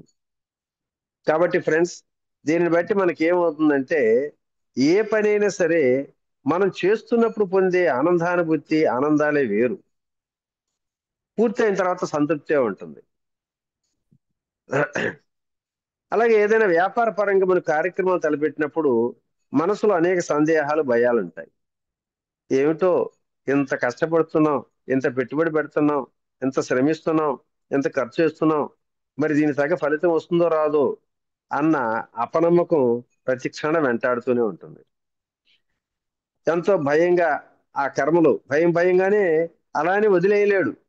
సరే మళ్ళీ ఒక మూల ఏంటంటే ఏం పర్వాలేదులే, వాళ్ళందరూ లాభాలు వచ్చినాయి కదా, నాకు కూడా వస్తాయి, నేను కూడా కష్టపడితే వస్తాయిలే అని మళ్ళీ కొంత ధైర్యంతో ఆ భయంగా కర్మలు చేస్తూ ఆందోళనగానే ఆ ఉంటూ కార్యక్రమం మాత్రం పూర్తి చేస్తాడు. ప్రతి కార్యక్రమం ఆందోళనగానే చేస్తుండే. కానీ ఇక్కడ నేను ఈ రెండు కార్యక్రమాలు ఏమన్నా లాభంతో చూస్తున్నామా? ఫలాపేక్ష అంటే ఈ కార్యక్రమం చేస్తే నాకు ఇంత లాభం వస్తుంది, నేను ఇంత పెట్టుబడి పెడుతున్నాను, ఇంత శ్రమ పడుతున్నాను, ఇంత తిరుగుతున్నాను, మరి దీనికి తగ్గ ఫలితం వచ్చింది అన్నటువంటి ఆ భావనతో అక్కడ చేయాల. మామూలుగా ప్రతి చోట క్లాసులకు వెళ్ళి ఈ ధ్యానాన్ని గురించి ధ్యాన ప్రపంచాన్ని గురించి చెప్తున్నప్పుడు వాళ్ళు పొందినటువంటి ఆనందాన్ని సంతృప్తిని చూసి నాకు పరమానందం బ్రహ్మానందం కలుగుతుంది తప్పితే అక్కడ నాకు వచ్చేది లాభం వచ్చేది ఏమీ లేదు. అంటే అక్కడ ఎందుకు చేస్తున్నాం? ఫలాపేక్ష లేకుండా నిస్వార్థంతో చేయబట్టే. అక్కడ ఏమి ఆశించేయటం లేదు. నేను నిస్వార్థంగానే నేను పొందినటువంటి నేను తెలుసుకున్నటువంటి ఆనందానుభూతుల్ని వాళ్ళందరికీ షేర్ చేయాలన్నటువంటి ఒక నిస్వార్థంతోనే ఆ పని చేయటం జరిగింది. అంటే ప్రతిఫలాన్ని ఆశించకుండా నిష్కామంగా ఏ పని చేస్తున్నా మరి ఆనందం అనేది అది మాటలతో వర్ణించలేమనేది ఇక్కడ మనం అర్థం చేసుకోవాలి.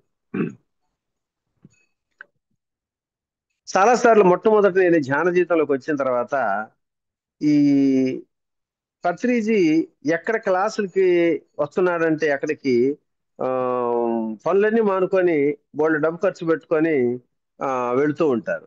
అలాగే ఒక కార్యక్రమం చేయాలంటే వేలకు వేలు లక్షలే ఖర్చు పెట్టి చేస్తూ ఉంటారు. ఏమిటి వెర్రి, ఎందుకు బాయ్ ఇంత హంగామా చేస్తుంటారు? ఏముంది ఇక్కడ, అతనికి ఏం ఫలితం వచ్చింది? దగ్గర దగ్గర మరి ఒక కార్యక్రమాన్ని నిర్వహించాలంటే లక్షలతో కూడా ఒక 5 లక్షలు 10 లక్షలు. ఈ మధ్య మొట్టమొదటి 2010లో మరి గుంటూరు లక్ష్మణరావు గారు దాదాపు కోట్ల రూపాయలు ఖర్చు పెట్టి ఆ ధ్యాన మహాయజ్ఞం అని చెప్పి అమరావతిలో చేయటం జరిగింది. అప్పుడే నేను ఇంకా ఎంటర్ అయ్యాను. నాకు పూర్తిగా దీని మీద అవగాహన లేదు.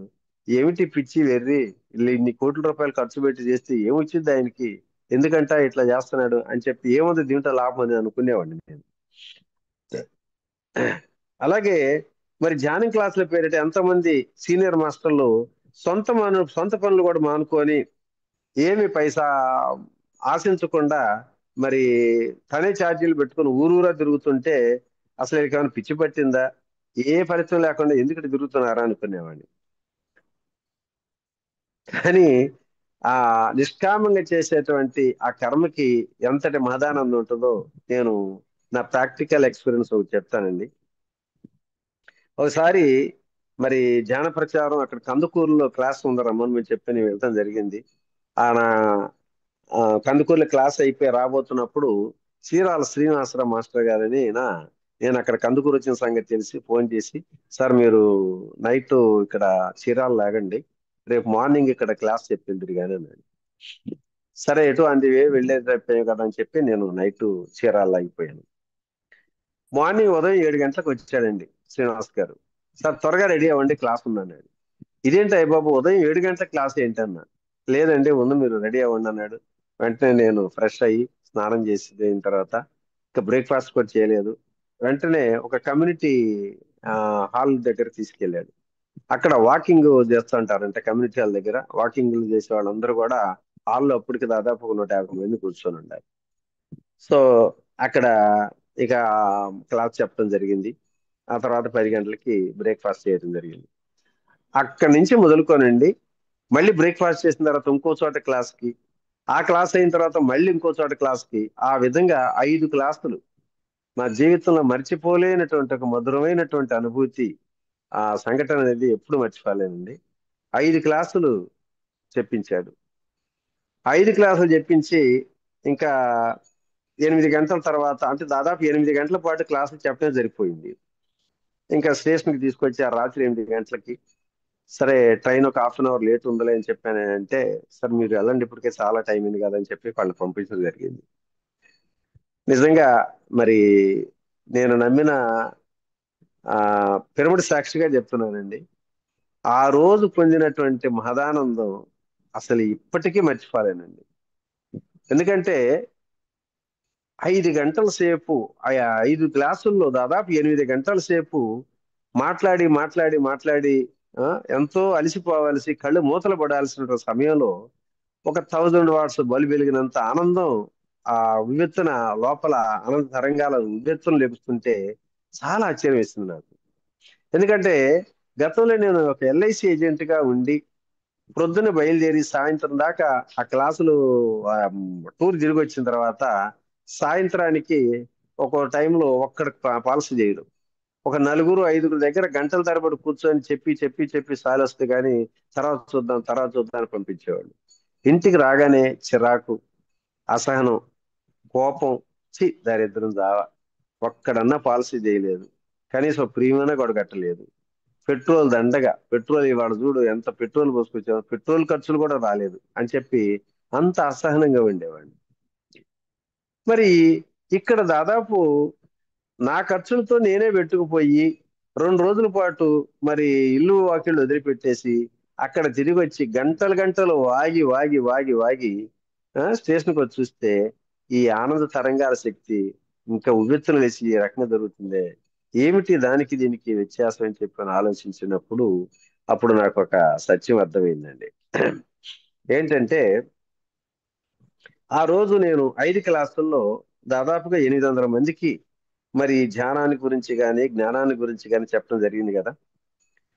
అలాగే నేను చెప్తున్నంత సేపు వాళ్ళంతా ఎంతో ఆసక్తిగా వింటూ మరి ఇంటికి వెళ్ళేటప్పుడు ఎలా ఫీల్ అవుతారండి, ఎంతో ఆనందంగానే వెళ్తూ ఉంటారు. ఒక్కడ బాధపడుతూ కష్టపడుతూ ఎవడూ పోడు. ఏమనుకుంటారు, ఆహా ఈ రోజు ధ్యానం ఎంత అద్భుతంగా జరిగిందో, ఎన్నో విషయాలు తెలుసుకున్నాం, ఇంతవరకు తెలియని విషయాలు చాలా చాలా విషయాలు తెలుసుకున్నాం అని చెప్పి వాళ్ళంతా ఒక ఆనంద హర్షాతిరేకాలతో ఆ మనసుల భావాలతోటిని వెళుతూ ఉంటారు. అంటే 800 మంది సంతోష ఆనంద తరంగాలని ఈ విశ్వంలోకి పంపించారు. మరి ఈ విశ్వంలో ఒక అద్భుతమైన శక్తి ఏంటంటే ఎవరి ద్వారా ఈ శక్తి ఇవ్వబడిందో తిరిగి వాళ్ళ వద్దకే వస్తుంది విశ్వ తరంగాల శక్తి. ఇప్పుడు ఉదాహరణకి నాకు 2 పక్కల మరి ఎవరన్నా 2 ఉన్నారనుకోండి, నా చేతిలో బంతిని గోడకేసి కొడితే అది తిరిగి నా వద్దకే వస్తుంది, కానీ మరి పక్కనున్న ఎడ పక్కన ఉన్నాడికి పోదు, కుడి పక్కన ఉన్నాడికి పోదు, నా దగ్గరికి వస్తుంది. అట్లాగే ఈ 800 మంది ఆనంద తరంగాల శక్తి తిరిగి మూలకర్త అయినటువంటి నన్నే తాగటం వలన వాళ్ళకి ఆనందం అయితే మరి నాకు బ్రహ్మానందం, ఆ నిత్యానందం, సత్యానందం, ఎన్ని ఆనందాలు. ఆ? ఇదే సృష్టి రహస్యం నాయన అని చెప్పి నిజంగా అప్పుడు అనుభవపూర్వకంగా తెలుసుకున్నానండి.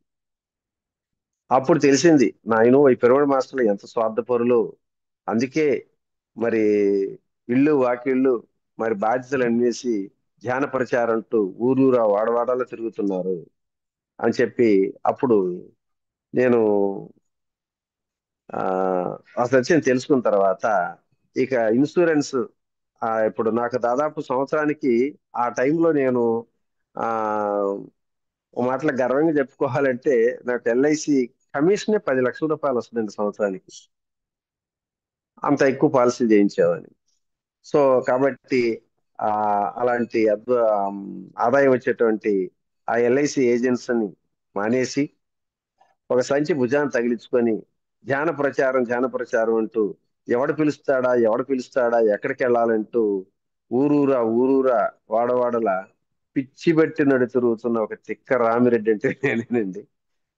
ఇంతకన్నా తిక్క రామిరెడ్డి ఇంకా ఎక్కడ తిక్కాడు ఎవడు ఉండడేమో అనిపించేది. నా ఫ్రెండ్స్ ఇప్పుడు కూడా అంటారు, వీడు తిక్క పట్టిందిరా పిచ్చి పట్టిందిరా అంటారు. నేను ఎప్పుడు అంటాను, బాబు పిచ్చి పట్టిన మాట నిజమే, ఆనందమయమైన పిచ్చి పట్టింది నాయన అని చెప్పి చెప్తూ ఉంటాను. ఎందుకు ఇంత ఆనందం ఇప్పుడు అక్కడ ఏంటి, ఎల్ఐసి పాలసీ రావాలి, ఎవరినైనా పాలసీని ఒప్పించాలి, ఆ పాలసీ చేస్తే నాకు కమిషన్ వస్తుంది, ఆదాయం రావాలి అని ఒక ఆస్తి తిరిగేవాడిని. పాలసీ కనుక వస్తే సంతోషం, రాకపోతే నిరాశ. ఆ రోజంతా టైం వేస్ట్ అయింది, పెట్రోల్ ఖర్చు కూడా అని చెప్పి చిరాకులు విరాకులు ఉంటూ ఉంటాయి. మరి ధ్యానం క్లాస్కి వెళ్ళేటప్పుడు ఏమి ఆశించట్లే, అక్కడ ఏమి లాభం అంటూ ఉండదు. ఎందుకంటే మనం పొందినటువంటి ఆనందానుభూతిని వాళ్ళకి తెలియచెప్పటం కోసం వెళుతుంది తప్పితే అక్కడ ఏమి ఆశించటంలా, నిష్కామంగానే వెళుతున్నాం. మరి అలాంటి అక్కడ క్లాసుకి వెళ్ళేటప్పుడు కూడా చాలా మంది, కొంతమంది ఏమండి ఇదిగోండి మీరు దూరం వచ్చారుగా ఛార్జీలు తీసుకోండి అని చెప్పి పెట్రోల్ ఖర్చులతోనే ఇవ్వబోతారు. లేదు లేదమ్మా, అట్లాంటిది మీకోసంగా రాలేదు, నా కోసం నేను వచ్చాను అని చెప్పి నేను 1 రూపాయి కూడా తీసుకునేవాడిని కాదు. కానీ క్లాసుకి వెళ్ళిన తర్వాత మరి ఎంతో ఆనందం, పరమానందం. నేను మీకు చూసా ఉంటారు, దాదాపు టూర్ వెళ్ళానంటే ఒక వారం రోజులు ప్లాన్ చేసుకొని వారం రోజులు, 8 రోజులు, 10 రోజులు తిరిగి వస్తాను కంటిన్యూగా. ఇప్పుడు నిన్న ట్రస్ట్ విజయభాస్కర్ రెడ్డి గారు నిన్న మాట్లాడాం, ఎప్పటి నుంచో తెలంగాణ ఏరియా రావాలి బాబు, తెలంగాణలో చాలా ఏరియాలో మీ ప్రభావం ఉంటుంది, క్లాసులు చెప్పాలని చెప్పానంటే దాన్ని వాయిదా వేసుకుంటూ వస్తున్నాం. ఇప్పుడు రేపు 3వ తారీఖు నుంచి మరి నవంబర్ 11 పత్రిజీ జన్మదినోత్సవ వేడుకలు ఎక్కడ ఆదిలాబాద్ ఎక్కడ చెప్పారు, అక్కడ భారీ ఎత్తున చేస్తారంటే ఒక 1000-1200 మంది. అక్కడ ముగింపుగా వచ్చేటట్టుగా ఒక 8 రోజుల ప్లాటు మీకు ప్లాన్ చేస్తున్నాం, రూట్ మ్యాప్ ఇస్తున్నాం అని చెప్పి ఇందాక ఫోన్ చేసి చెప్పడం జరిగింది. సో ఇలా ఎందుకు వెళ్తున్నాం అంటే నిష్కామంగా మనం ఆశించకుండా పనిచేద్దాం, ఇక్కడ ఫలితం మీద ఆసక్తి లేకుండానే మనం పోతున్నాం. ఉం?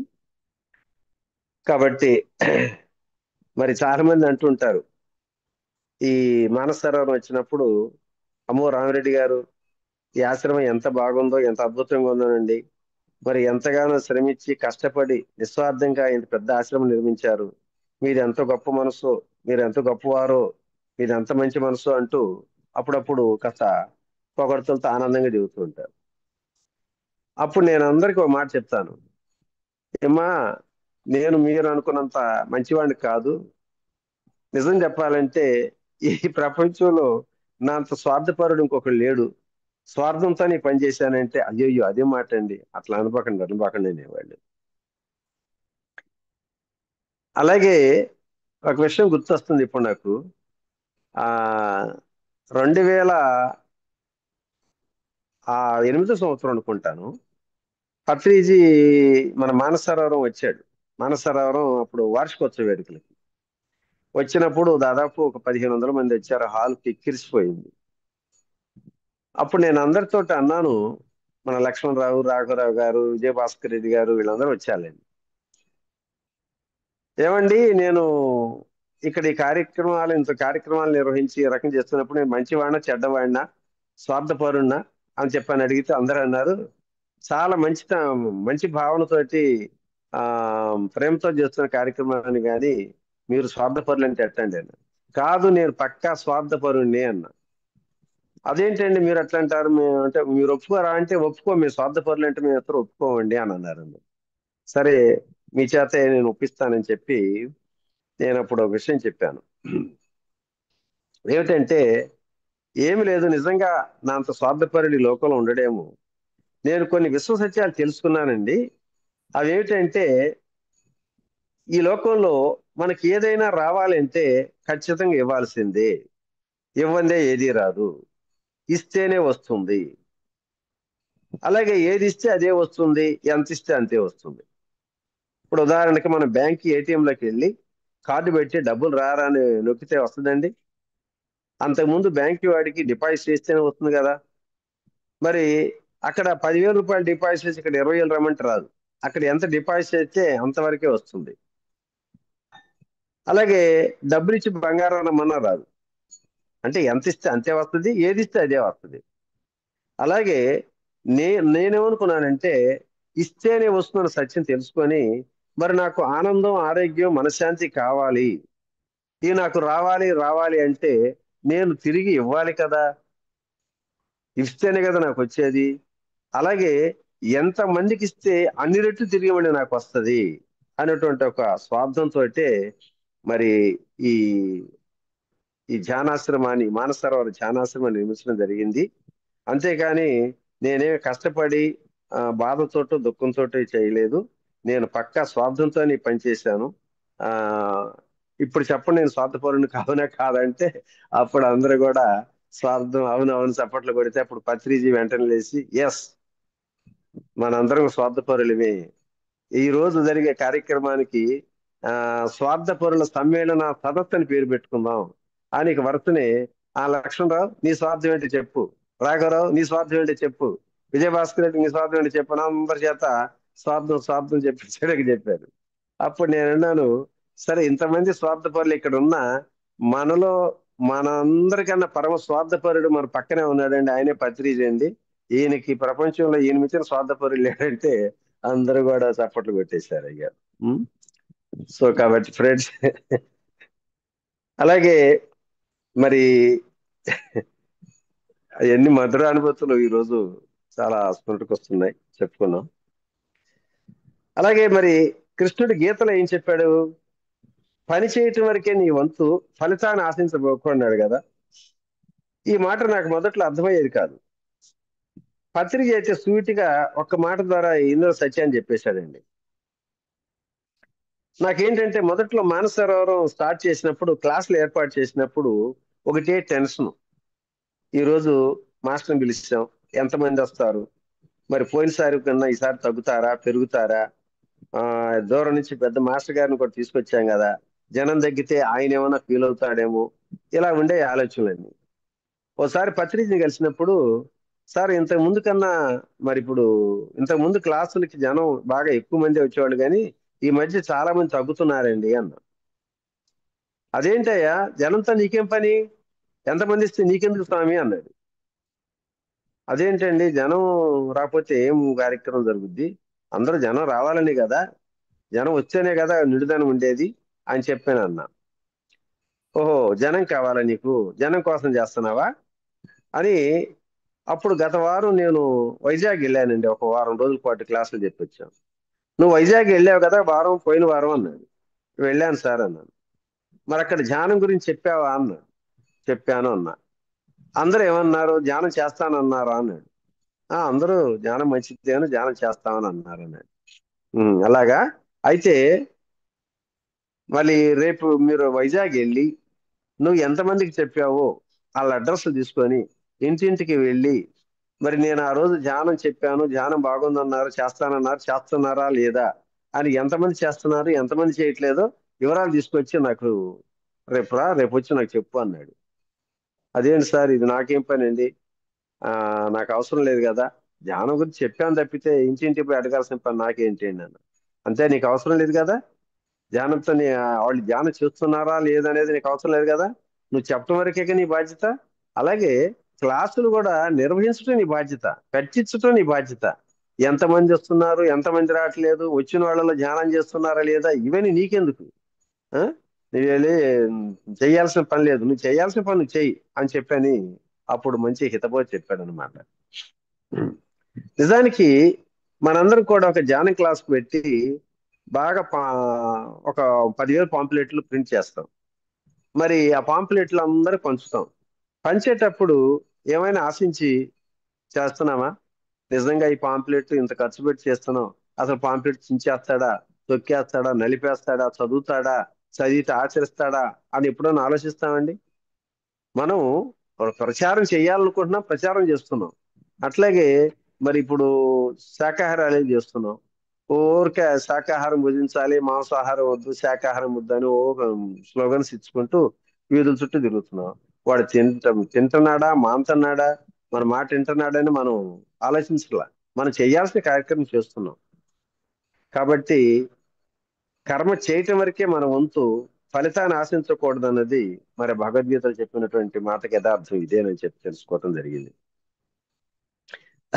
అయితే దీని గురించి మరి కొంతమంది అతి తెలివిగల వాళ్ళు ఉంటారండి, దీన్ని బాగా స్వార్థానికి ఉపయోగించుకుంటూనే ఉంటారు. ఎందుకు, కర్మ చేయటం వరకే మన వంతు, ఫలితాన్ని ఆశించకూడదు అనేది ఒక స్లోగన్ ఉంది కదా. ఒకసారి ఒక ఆయన బజార్కి వెళ్ళి సరుకులు కొన్నాడండి. వాటిని రిక్షాలో పెట్టుకొని ఇంటికి తిరిగి వస్తున్నాడు. రిక్షావాడు ఇంటికి వచ్చినాక డబ్బులు అడిగాడు. డబ్బులు అడిగితే ఏమన్నాడు తెలిసి ఈయన, ఓరే అమాయకుడా, భగవద్గీతలో కృష్ణుడు ఏం చెప్పాడురా, పని చేయటం వరకే నీ వంతు, ఫలితాన్ని ఆశించకూడదన్నాడు కదా అని మరి నీతులు బాగా చెప్తా ఉంటాడు. నా భగవద్గీతలో శ్లోకాలు చెప్పినట్టు చెబుతున్నాడు. అప్పుడు వాడు రిక్షావాడు అన్నాడు, అయ్యా మా బోటి వాళ్ళకి అంత గొప్ప విషయాలు ఎలా తెలుస్తాయిలేండి, ఇప్పుడు మీరు చెప్పారు కదా, ఇప్పుడే నాకు అర్థమైందిలేండి అంటూ ఆ సరుకులు సంచి పట్టుకెళ్తాడు. అదేంట్రా అంటే, అవునండి పని చేయటం వరకే మీ వంతు, ఫలితాన్ని ఆశించదన్న కదా, ఇది ఈ సంచిని ఎందుకు మీరు ఆశిస్తున్నారు అని చెప్పానంటాడు వాడు. ఉం? ఇలా వితండవాదంతో నీతులు చెప్పేవాడు చాలా మంది ఉంటారు. చాలా మంది ఈ లోకంలో ఫలాసక్తి లేకుండా పనులు చేస్తున్నాం అంటారు. మరి దొంగలు దొంగతనానికి వెళ్తూ పట్టుబడి తన్నులు తినటం అనే ఫలం మీద మాకు ఆసక్తి లేదండి అంటారు. లంచాలు తీసుకునే వాళ్ళు పట్టుబడి ఉద్యోగాలు ఓడగొట్టుకునే ఫలం మీద మాకు ఆసక్తి లేదంటారు. మర్డర్లు చేసేవాళ్ళు పోలీసులు దొరికిపోయి శిక్ష పడే ఫలం మీద మాకు ఆసక్తి లేదంటారు. ఇవే ఆ ఫలాసక్తి లేని కర్మలంటే. నిజంగా వీరికి ఫలితం మీద ఆసక్తి లేకపోవటం కాదండి, వాళ్ళకు చెడు చేసి నష్టం కలిగించే పనుల మీద మాత్రం ఆసక్తి ఉండదు. కానీ లాభం పొందే పంచి పొరల మీద బాగా ఆశలు మాత్రం ఉంటాయి. అలాగే పిల్లలు కలగాలను, వ్యాపారాలు బాగా వృద్ధి చెందాలను, ఎన్నికల్లో గెలవాలను, ధనం సంపాదించాలని లక్ష్మీ పూజలు, దాన ధర్మాలు, వ్రతాలు, నోములు అన్నీ చేస్తుంటారు. ఇవన్నీ కామ్యకర్మలు. ఇలాంటి కర్మలు తప్పనిసరిగా బంధాలు కారణం అవుతూనే ఉంటాయి. నిష్కామం అంటే ఇవి కాదండి. అలాగే ఈ జగత్తులో ప్రకృతి పరంగా నిష్కామంగా ఎన్నో జరుగుతూ ఉంటాయి. ఈ విశ్వంలో ఒక మానవుడు తప్ప మిగతా జీవరాశులన్నీ కూడా నిష్కామంగానే కర్మ చేస్తూ ఉంటున్నాయండి. ఆ సంగతి మనం ఎప్పుడు ఇక్కడ గ్రహించం. చూడండి, ఆవుకి గడ్డి పెడితే తన బిడ్డకు లేకపోయినా మన బిడ్డల కోసం పాలిస్తుంది కదా. కుక్కకు ఒక ముద్ద అన్నం పెడితే జీవితాంత విశ్వాసంతోనే ఉంటుంది కదా. అలాగే సూర్యుడు తన అపారమైన తాపాన్ని భరిస్తూ లోకానికి వెలుగునిస్తున్నాడే, ఏమైనా ఆశించాడా? సముద్రం నుంచి ఉప్పు నీటిని ఆవిరిగా మార్చి మేఘాల రూపంలో మనకు వర్షాన్ని ఇస్తున్నాడు. ఆకాశం మనందరి విమానాల ద్వారా పయనించడానికి అవకాశం కల్పిస్తుంది కదా. వాయువు ఒక్క క్షణం కూడా విశ్రాంతి లేకుండా మరి మనందరికి ప్రాణవాయువునిచ్చి ప్రాణాలు నిలబడుతుంది. భూమి ఉంది, మనకు కావలసిన సమస్త ఆహార పదార్థాలను పంటల ద్వారా పండించుకోమని అంటుంది ఆ భూమి. మరి వృక్షాలు మనకు కావలసినటువంటి పండ్లు, వంట చెరుకు, నీడను కూడా ప్రసాదిస్తున్నాయి వృక్షాలు. మనం విడిచిపెట్టిన కార్బన్ డైఆక్సైడ్ పీల్చుకొని మనకు కావాల్సిన ఆక్సిజన్ను మనకి ఆ వృక్షాలు అందిస్తున్నాయి కదా. మరి ఇవన్నీ ఏమన్నా ఆశించేస్తున్నాయా?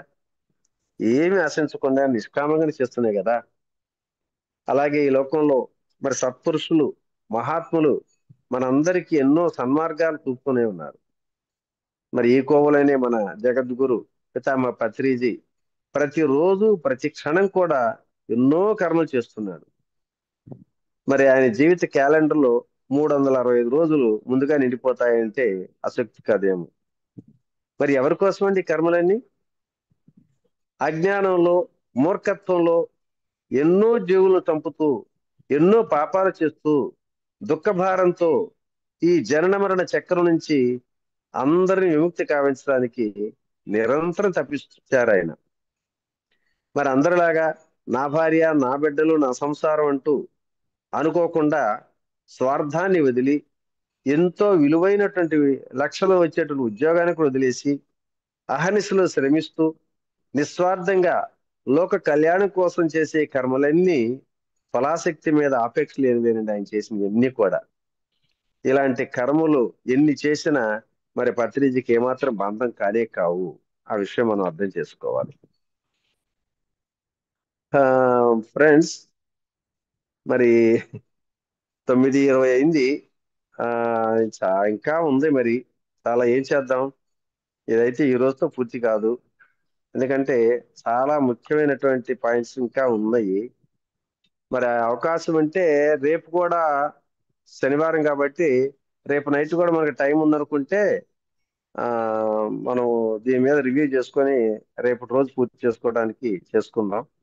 రేపు ఏంటంటే నిస్వార్థంగా త్యాగభావంతో ఈశ్వరార్పితంగా ప్రసాద భావనతో కర్మలు చేస్తే మనకి ఆ కర్మలు ఎన్ని కూడా బంధం కావనే విషయాన్ని కూడా చెప్పుకోవడం జరుగుతుంది.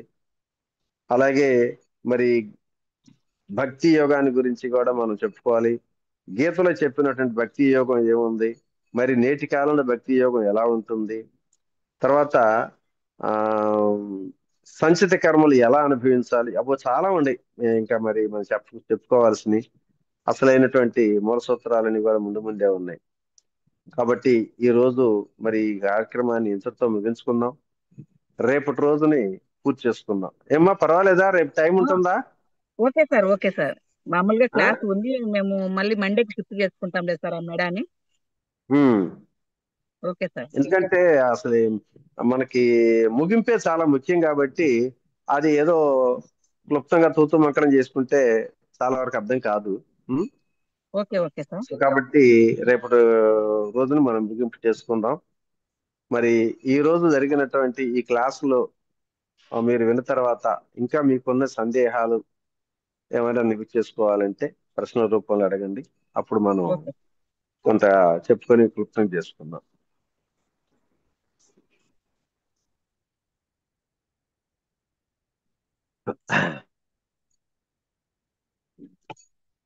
అక్కడికి కొంత ఫాస్ట్గానే చెప్పుకుంటూ వస్తున్నాం, అక్కడ బ్రేక్ లేకుండా. మరి కానీ వివరంగా అన్ని చెప్తే గానీ అర్థం కాదనే ఉద్దేశంతో మళ్ళీ కష్టం కదా చేయటం. పవనన్నా,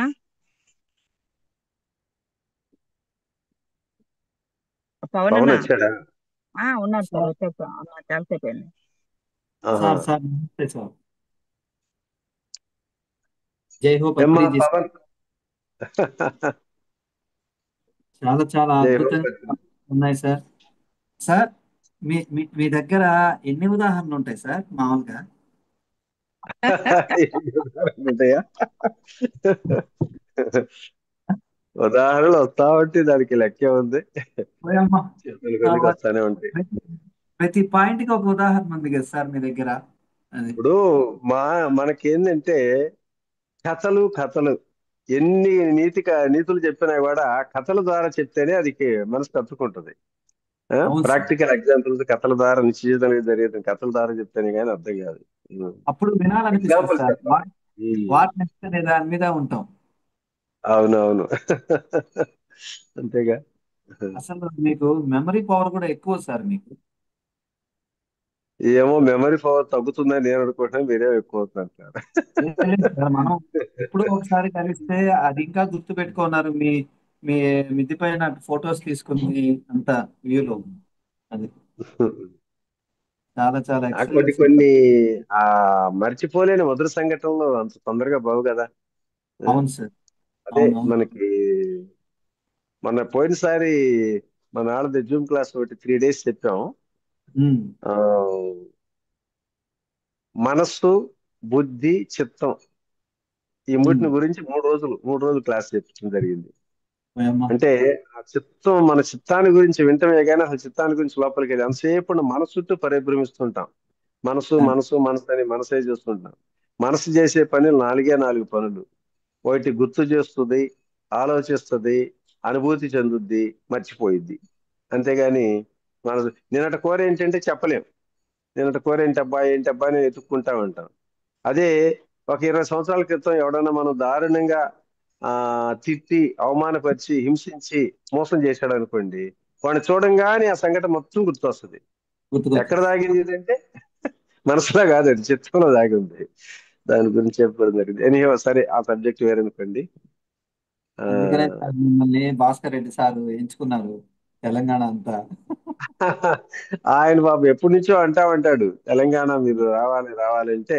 యాక్చువల్ గా నేను కోస్తాంధ్ర జిల్లాలు, ఆ తర్వాత ఇటు రాయలసీమ అంతా తిరిగానే. తెలంగాణ తక్కువ, హైదరాబాద్ వరకే వెళ్ళాను తప్పితే అవును తెలంగాణ సార్. చాలా తక్కువ. వాళ్ళు కూడా ఎప్పటి నుంచో రమ్మని అంటా ఉన్నారు. సరే ఈ ట్రిప్ వెళ్దామని అనుకుని రేపు 3వ తారీఖు నుంచి ప్లాన్ చేసుకున్నాం. అవును సార్. అవును సార్. అవును సార్. హ్యాపీ జర్నీ సార్ మీకు. Thank you, thank you. Thank you sir. చాలా చాలా అద్భుతంగా ఉంది సబ్జెక్టు. నేను 3 రోజుల నుంచి యూట్యూబ్ లో వింటా ఉన్నాను. నేను బయట కూడా తిరుగుతూ ఇంటికి కూడా రాకుండా ఉన్నప్పుడు యూట్యూబ్ లో అప్పుడప్పుడు వింటూ ఉన్నాను. ఈ రోజు చాలా సేపు విన్నాను. యూట్యూబ్ లో బాగా రెస్పాన్స్ వచ్చింది. మొన్న దాదాపు 580-600 మంది చిల్లర చూసినట్టున్నారు. నిన్నటిది ఉమ్, అవును అవును, బాగానే చూస్తున్నారు అది. బాగా చూసారు సార్. మీ మీ సబ్జెక్ట్ బాగా అందరికీ ఇష్టం సార్. అది ఎందుకంటే ఒక ప్రాక్టికల్స్ ఉంటుంది, ఒక వివరణ ఉంటుంది సార్. బాగా మీ దగ్గర వివరణ ఉంటుంది, ధైర్యం ఇస్తారు ఫస్ట్. అవి విన్న వాళ్ళకు కూడా ధైర్యం వస్తుంది. ఉమ్, కర్మ గురించి చెప్పారు, ధైర్యం కలగాలి. సోమనాథం గురించి చెప్పారు. ఆ, ఎంత బాగా చెప్పారు. అది వాస్తవానికి ఈ కర్మల గురించి చాలా ఎగతాళి చేసేవాడిని, హేళన చేసేవాడిని. కర్మ గాడిది గుడ్డ ఎవడై చెప్పింది సార్ నీకు వాయిస్ తాతలు బ్రేక్ వస్తుంది చేయడానికి సార్. అని చెప్పి. వాయిస్ బ్రేక్ వస్తుందా? అప్పుడు బాగుందిలేండి. ఈ కర్మ కర్మ అంటే మొదట్లో చాలా తిట్టి పంపించేవాడిని. ఎవడన్నా ఆ, కర్మ అంటే వాడు జుట్టు బీకి వదిలిపెట్టేవాడిని కాదు. నీ తాత చూసాడా, నీ ముత్తాత చూసాడా, నాకు సాక్షాత్తులు చూపించు, రుజువు చూపించు. కర్మ కర్మ అంటే ఎవరు చూశాడా కర్మ అని చెప్పని చాలా ఎగతాళి చేసి హేళన చేసేవాడిని. ఉమ్. అవును సార్. పత్రిజీ చెప్పాను కదా, పత్రిజీ ముందు నువ్వు బుక్ రాయాలయా, ఏం రాస్తావు నాకు అనవసరం అని ఒక స్లిప్ రాసి అనుభవ జ్ఞానం అని టైటిల్ ఇచ్చి నువ్వు రాయంటే, ఉమ్, అప్పుడు నేను ఆ వీడియో నీకు పంపించానమ్మా. పత్రిజీ ఈ పుస్తకాన్ని గురించి రివ్యూ చెప్పాడు. ఈ ఆ, పుస్తకం, ఈ అనుభవ జ్ఞానం రాసిన, ఇప్పుడు నేను చెప్పిన సబ్జెక్ట్ మొత్తం బుక్ రాశాను కదా, ఆ, ఆ బుక్ రిలీజ్ చేసేటప్పుడు ఆయన బుక్ లో ఉన్న కంటెంట్ అంతా దగ్గర దగ్గర 5 నిమిషాలు చెప్పి చదివి వినిపించాడు. ఓ, అసలు పుస్తకం రిలీజ్ చేయటం అంటే ఊరికే చప్పట్లు కొట్టించేదిగా, ఫలానా రామిరెడ్డి గారు బుక్ రాశారు చప్పట్లు కొట్టండి అని చెప్పి ఇచ్చేసేవాడు. ఉమ్, అట్లాంటిది ఆ బుక్ లో ఉన్న రివ్యూ అంతా మొత్తం చదివి వినిపించి ఉమ్, లేచి నిలబడి ఉమ్, అందరి ముందు ఒక చిన్న విషయంలో ఒక కోరిక కోరవచ్చా అని అడిగాడు వినమ్రంగా. ఉమ్, అందరు ఆ, ఆశ్చర్యపోయారు, ఏంటి సార్ ఏంటి సార్ అన్నారు. మరి ఒక కమ్యూనిస్ట్ గా నాస్తికుడిగా ఉండి కర్మలను నమ్మని మరుజన్మను నమ్మినటువంటి రామిరెడ్డి గారు కర్మ సిద్ధాంతాన్ని బాగా అవగాహన చేసుకొని ఒక పామరుడికి కూడా అర్థమయ్యే సరళంగా రాసినటువంటి రామిరెడ్డి గారిని మీరందరూ అంగీకరిస్తే నేను గాఢంగా కౌగిలించుకోవాలని ఉంది, ఆలింగనం చేసుకోవాలని చెప్పి మరి చప్పట్ల మధ్యలో గట్టిగా డయాస్ మీద నన్ను బాహుబంధువులు బంధించేశాడు. ఆ నిజంగా చిన్న వీడియో పెట్టాను, మరి ఆ మేడంకి ఇది పెట్టానో లేదో నాకు గుర్తులేదు, రేపు ఒకసారి పంపిస్తాను. ఆ ఓకే. గ్రూప్ లో పెట్టి ఎంత ఒక 3 నిమిషాలు ఎంత ఉందా వీడియో. లేదు 3 నిమిషాలు వీడియో అయితే పెట్టలేదు సార్ నాకు. పెట్టలేదా? అయితే రేపు పెడతాను.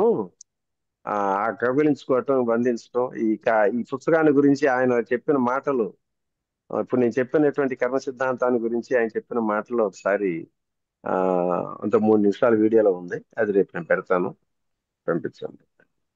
సార్ ఇలాంటి గురువు దొరకడు సార్ ఇంకా మనకి. అవునమ్మా, అంతే కదా మరి. కోట్లాది మందికి ఆ రకంగా అతి తక్కువ కాలంలో మరి ఇన్ని కోట్ల మంది ఆరాధిస్తున్నారంటే మహానుభావుడు. అది నిజంగా. నేను మొదట్లో ఆయన్ని ఎంతగా వ్యతిరేకించాను, ఎంతగా కాదనుకున్నాను. ఈయనకి మరి ఆయనకి ఒక ఆత్మీయ అంతరాత్మగా మారిపోవటం అంటే ఆయన చేసినటువంటి సేవలు ఎన్ని మనకు తెలుస్తా ఉంటాయి. ఈరోజు ప్రతి ఒక్క సీనియర్ పిరమిడ్ మాస్టరు సార్ గురించి చెప్పాలంటే ఆనంద బాష్పాలతో చెప్తారు సార్. అవునవును. అద్భుతం సార్.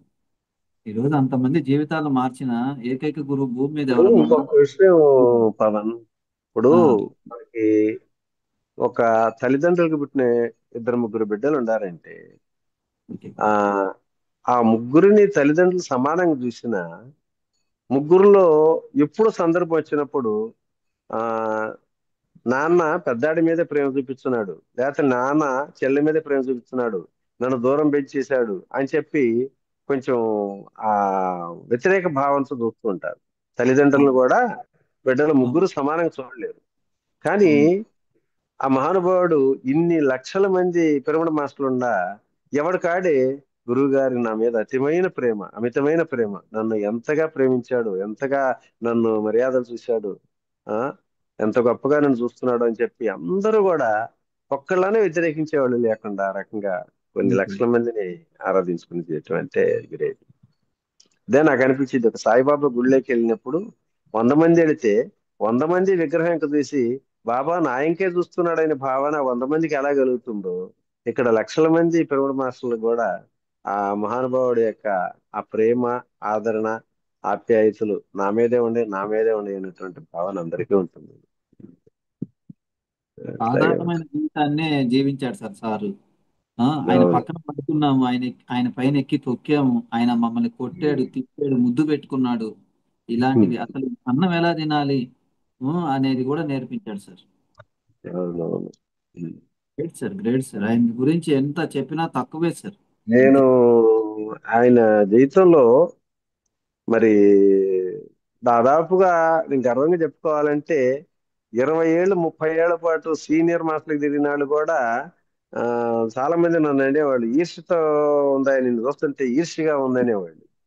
ఏంటంటే 20 ఏళ్ల నుంచి తిరుగుతున్నా కూడా మా మీద చూపించే అభిమానంలో మరి నీ మీద చూపించే అభిమానంలో కనీసం పావంతు కూడా మా మీద ఉండలేదు. ఏమి ఏమి ఆయన ఎలా ఆకర్షించావు? ఆ? ఆయన దగ్గర కావాలని ఎంతో మంది తాతాలాడినా కూడా ఎక్కడెక్కడ దూరం పెట్టేవాళ్ళు, నిన్నేమో ఆ రకంగా ఆయన హృదయంలో చిరస్థాయిగా నిలుపుకున్నాడు అని చెప్పాను అంటా ఉండేవాళ్ళు. నిన్న మీ జన్మలు చూశాడు, మీ జన్మలు అంత అద్భుతంగా ఉన్నాయి, అందుకని దగ్గరికి తీసుకున్నాడు అంతే. నేను ఆ బుక్ లో కూడా రాశాను, అది PMC లో కూడా చెప్పాను. బళ్ళారి ఉమ్. పోయినప్పుడు అందరినీ కింద పడుకుంటే నన్ను పైకి రమ్మని చెప్పి ఆయన మంచం మీద పడుకేసుకున్నాడు ఆయన. మహానుభావుడు. అప్పుడు అనిపించింది, ఓహో, గురువులంటే అందరూ కూడా ఆయన ఏమంటున్నాడు, నేను గురువును కాదు, మీ శ్వాసే మీ గురువు అని చెప్పినట్టంటే నేను అంతకుముందు అనుకునేవాడిని, ఆ ఊరికే పై మాటకి అంటుంటారులే కానీ గురువు గురువే కదా, నేను శ్వాసే గురువు అంటున్నాడంటే గురువు అనే భావన వాళ్ళలో ఉండి ఉంటుందిలే అనుకున్నాను. ఆ తర్వాత నాకు తెలిసింది, నిజంగా గురువు అనే భావన ఉంటే మరి కొన్ని లక్షల మంది ఆరాధించేటువంటి ఆ గురువు పక్కని సామాన్యుడుగా మన పక్కన పుడికేసుకుంటాడా? గురువు అనే భావన ఆయనలో ఉంటే అలా చేస్తాడా? మిగతా సంస్థలు గురువు అంటే శిష్యులకి గురువుకి ఎంత వ్యత్యాసం ఉంటది? కాళ్ళు కూడా టచ్ చేయనీరే, మనిషిని టచ్ చేయనీరు, దూర దూరంగా జరగండి జరగండి జరగండి అంటూ చూస్తుంటుంటారు. ఉమ్.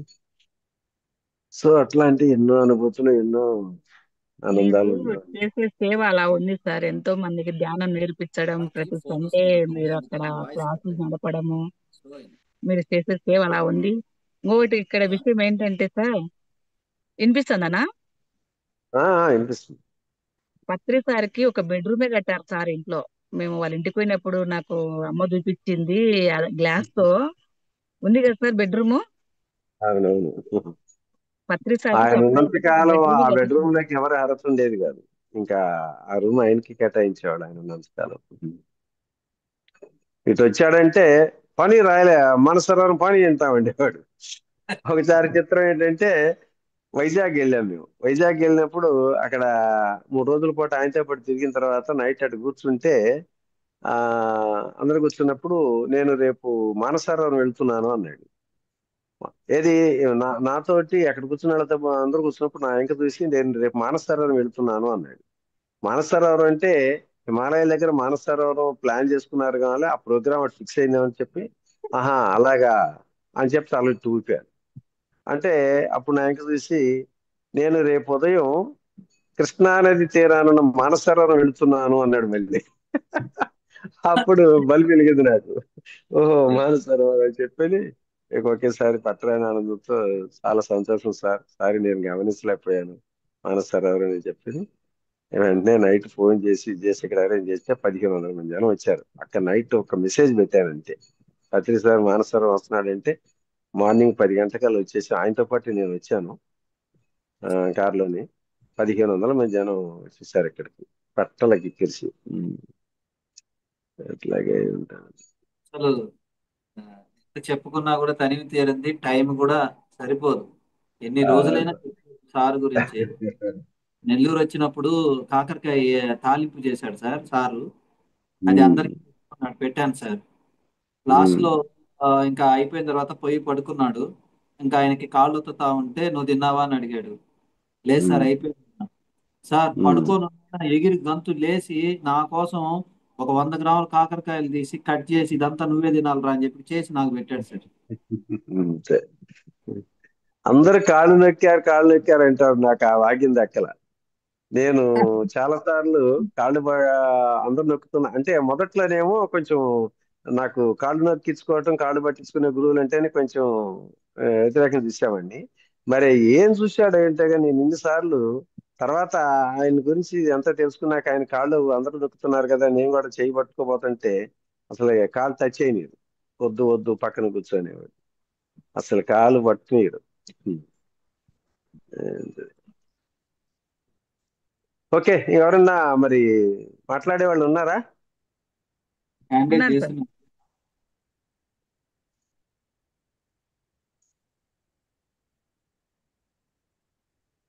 సార్ అడ్మిట్ చేసుకోండి సార్, రెడ్మీ నోట్.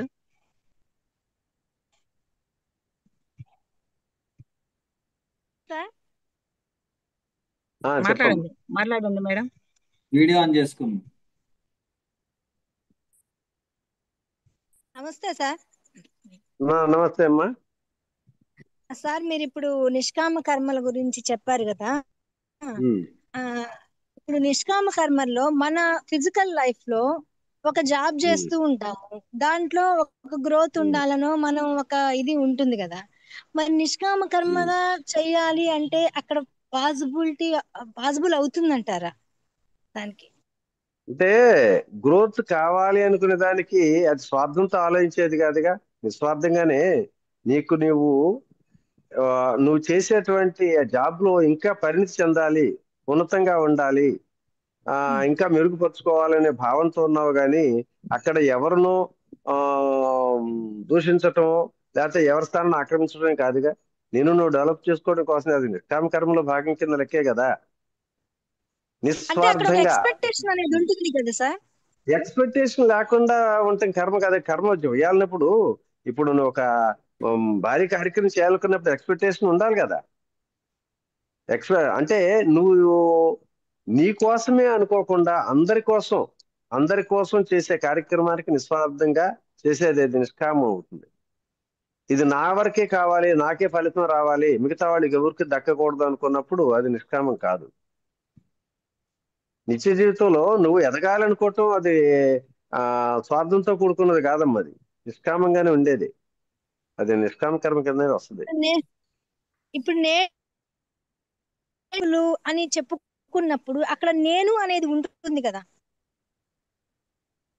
నేను అనేది ఉండటం అది ఆత్మపరంగా ఈ నేను వేరు దేహం వేరు అనుకునే భావనతో ఆలోచించినప్పుడు అది నేను ఆత్మస్థితిలో పరమాత్మ స్థితిలో ఉన్నవాడు, నేను శరీరాన్ని కాదనుకునే భావన ఉంటున్నా. ఇక్కడ మరి నేను ఈ కార్యక్రమం ఇప్పుడు నేను ఈ క్లాస్ చెప్పాలి అనుకున్నప్పుడు నేను అనుకునే భావంతో ఉంటే ఇప్పుడు చెప్పగలను క్లాసు. నేను క్లాస్కి అటెండ్ అవ్వాలని నువ్వు అనుకుంటేనే కదా క్లాస్కి రాగలిగింది. అవును ఆ సార్. నేను ఎప్పుడు వాడాలి, ఎప్పుడు వాడకూడదు, ఏ భావంతో చూడాలనేది మన విజ్ఞత్వం మీద ఆయా సందర్భాలను బట్టి సమయాలను బట్టి ఉంటది. అంతేగాని నేను వేరు ఆత్మ వేరు, నేను వేరు ఆత్మ వేరు అని చెప్పిన భావంతో ఉన్నవాడు ఎక్కడికి పోయినా నేను ఆత్మని చెప్పి నువ్వు ఏ కార్యక్రమం పోయినా కూడా ఆత్మని అంటే ఏమంటారు? అది ఈయనకి ఏదో పిచ్చి పట్టిందిరా బాబు, ఈ పిచ్చాడు పెట్టుకుంది, మాట మాట్లాడితే ఆత్మ అంటే ఏంటి అని చెప్పుకుంటారుగా. అవును. అదే సందర్భానుసారంగా సార్, అంటే అక్కడ సమయోచితంగా నేను మాట్లాడాలి. చేశాను ఈ వర్క్, నేను చేశాను ఇది, నేను పెర్ఫామ్ చేశాను అని అన్నప్పుడు అక్కడ నేను అనేది వచ్చినప్పుడు అదొక అహంకారం అవుతుందేమో, అది నిష్కామ కర్మ కాదేమో అనేది నాకు డౌట్ వచ్చింది. ప్రతిఫలం ఆశించకుండా చేసే ఏ కర్మైన నిష్కామేనమ్మా. ప్రతిఫలం అంటే ఇప్పుడు నేను నీ ఆశిస్తున్నాను వరకు నువ్వు కదా సార్, అంటే ఆశించవచ్చు, నీ నాకు వరకు నువ్వు గ్రోత్ రావాలి అని. అదే ఇప్పుడు ఇతరులకి హాని చేసి నేను నాకు ప్రతిఫలం రావాలంటే ఇతరులకు హాని చేసేటువంటి కార్యక్రమం అండి, ఇతరులకు ఎవరికి దక్కకుండా నా వరకే నాకు దక్కాలనుకుంటే అది స్వార్థంతో కూడిన కర్మ. ఇది అందరితో పాటు అందరిలాగా నేను కూడా ఎదగాలి అనుకోవటం అది నిష్కామే. ఇప్పుడు మనం పిల్లలకి ఒకటి చెప్తాము, వాళ్ళు మనం చెప్పింది వినాలి, మనకు అనుకూలంగా వాళ్ళు ఉండాలి అని మనం అనుకుంటాము, అది ఆ సందర్భం సార్. అది నీ బాధ్యత. అది కూడా ఇప్పుడు పిల్లల్ని మనకి ప్రేమిస్తున్నాము, మనం అనుకున్న విధంగా పిల్లలు పెరగాలి, అనుకున్న విధంగా ఎదగాలి అని అనుకుంటాం. కాకపోతే అక్కడ ఏంటంటే పిల్లలను మనం ఈ లోకంలో తీసుకురావటానికి ఆ ఈ భూమి మీద తీసుకురావటం కోసం మనం ఉపయోగపడ్డాను తప్పితే వాళ్ళ భవిష్యత్తును గురించి మన చేతుల్లో ఉండదండి. వాళ్ళు ఎలా నిర్దేశించుకుంటారో వాళ్ళ ప్రారంభ కర్మను అనుసరించి పోతా ఉంటారు. అందుకేగా ఇప్పుడు చెప్పడం వరకే ఇద్దరు మన బిడ్డ ధర్మం అంతే. అంతే ఇప్పుడు ఇద్దరు బిడ్డలు పుట్టారంటే తల్లి ఇద్దరు బిడ్డల్ని క్షేమంగా ఉండాలని కోరుకుంటున్నా కూడా ఇద్దరు ఒకే రకంగా ఉండలేదుగా. ఇద్దరిని తల్లి పెంచినా కూడా ఎంత వ్యత్యాసం ఉంటది. అంటే అక్కడ అవును. ప్రారంభం, ఎవడు ప్రారంభంతో వాడు వచ్చాడు, ఎవడి లైఫ్ డిజైన్ వాడు చేసుకొని వచ్చాడు. ఒక తల్లి గర్భాన జన్మ తీసుకున్నా ఎవరి డిజైన్ వాడిది. అట్లా ఉన్నది. Thank you sir. Okay, thank you. Next ఇంకెవరన్నా ఉన్నారమ్మా? ఉన్నారు సార్. మేడం ఒల్లి మేడం అన్ని చేసుకోండి అమ్మా. ఒల్లి దేవి. నమస్తే సార్. నమస్తే అమ్మా. నమస్తే అండి. మీరు చెప్తుంటే అన్ని చిన్న చిన్న కథలతోటి చాలా చాలా బాగుంటుంది సార్. అని వినాలని చాలా. అవును. సార్ కూడా చెప్తారా సార్, మన కర్మలు చేస్తూనే ఉండాలి, వాటి ఫలాలు ఆశించకూడదు అని చెప్పేసి. చాలా అవును, కర్మ చెయ్యాలి. కర్మ చేయకుండా ఉండటం సాధ్యం కాదు. అవును, చేస్తూనే ఉండాలి. అది నిష్కామకర్మగా ఉండాలి సార్ మనకి. అది నాది నాకే కావాలనే స్వార్థం ఉండకూడదు సార్. అది చాలా థ్యాంక్ యూ సార్. చాలా thank you sir. Thank you. చాలా సంతోషం అమ్మా. మేడం రండి, చాలా రోజులు అవుతుంది మనసరోవరం వచ్చి మీరు. అవును సార్, చాలా రోజులు అవుతుంది. రోజులు కాదు సార్, సంవత్సరాలు అయిపోయింది సార్. ఈసారి వస్తాను సార్. వస్తాను సార్ తప్పకుండా. గ్రూప్ లో ఉన్నావా? మనసరోవరం గ్రూప్ లో ఉన్నావా? వాట్సాప్ గ్రూప్ లో ఉన్నాను సార్. నేను ఫస్ట్ ఉన్నాను సార్. నేను నెంబర్ గా కూడా ఉన్నాను సార్ ఫస్ట్ లో. ఉన్నాను సార్ మొదటి నుంచి. ఇవన్నీ నాకు వస్తుంటాయి సార్. నేను మంచి మాట, రోజు మంచి మాట అని వస్తుంటాయి sir. Thank you sir. Thank you.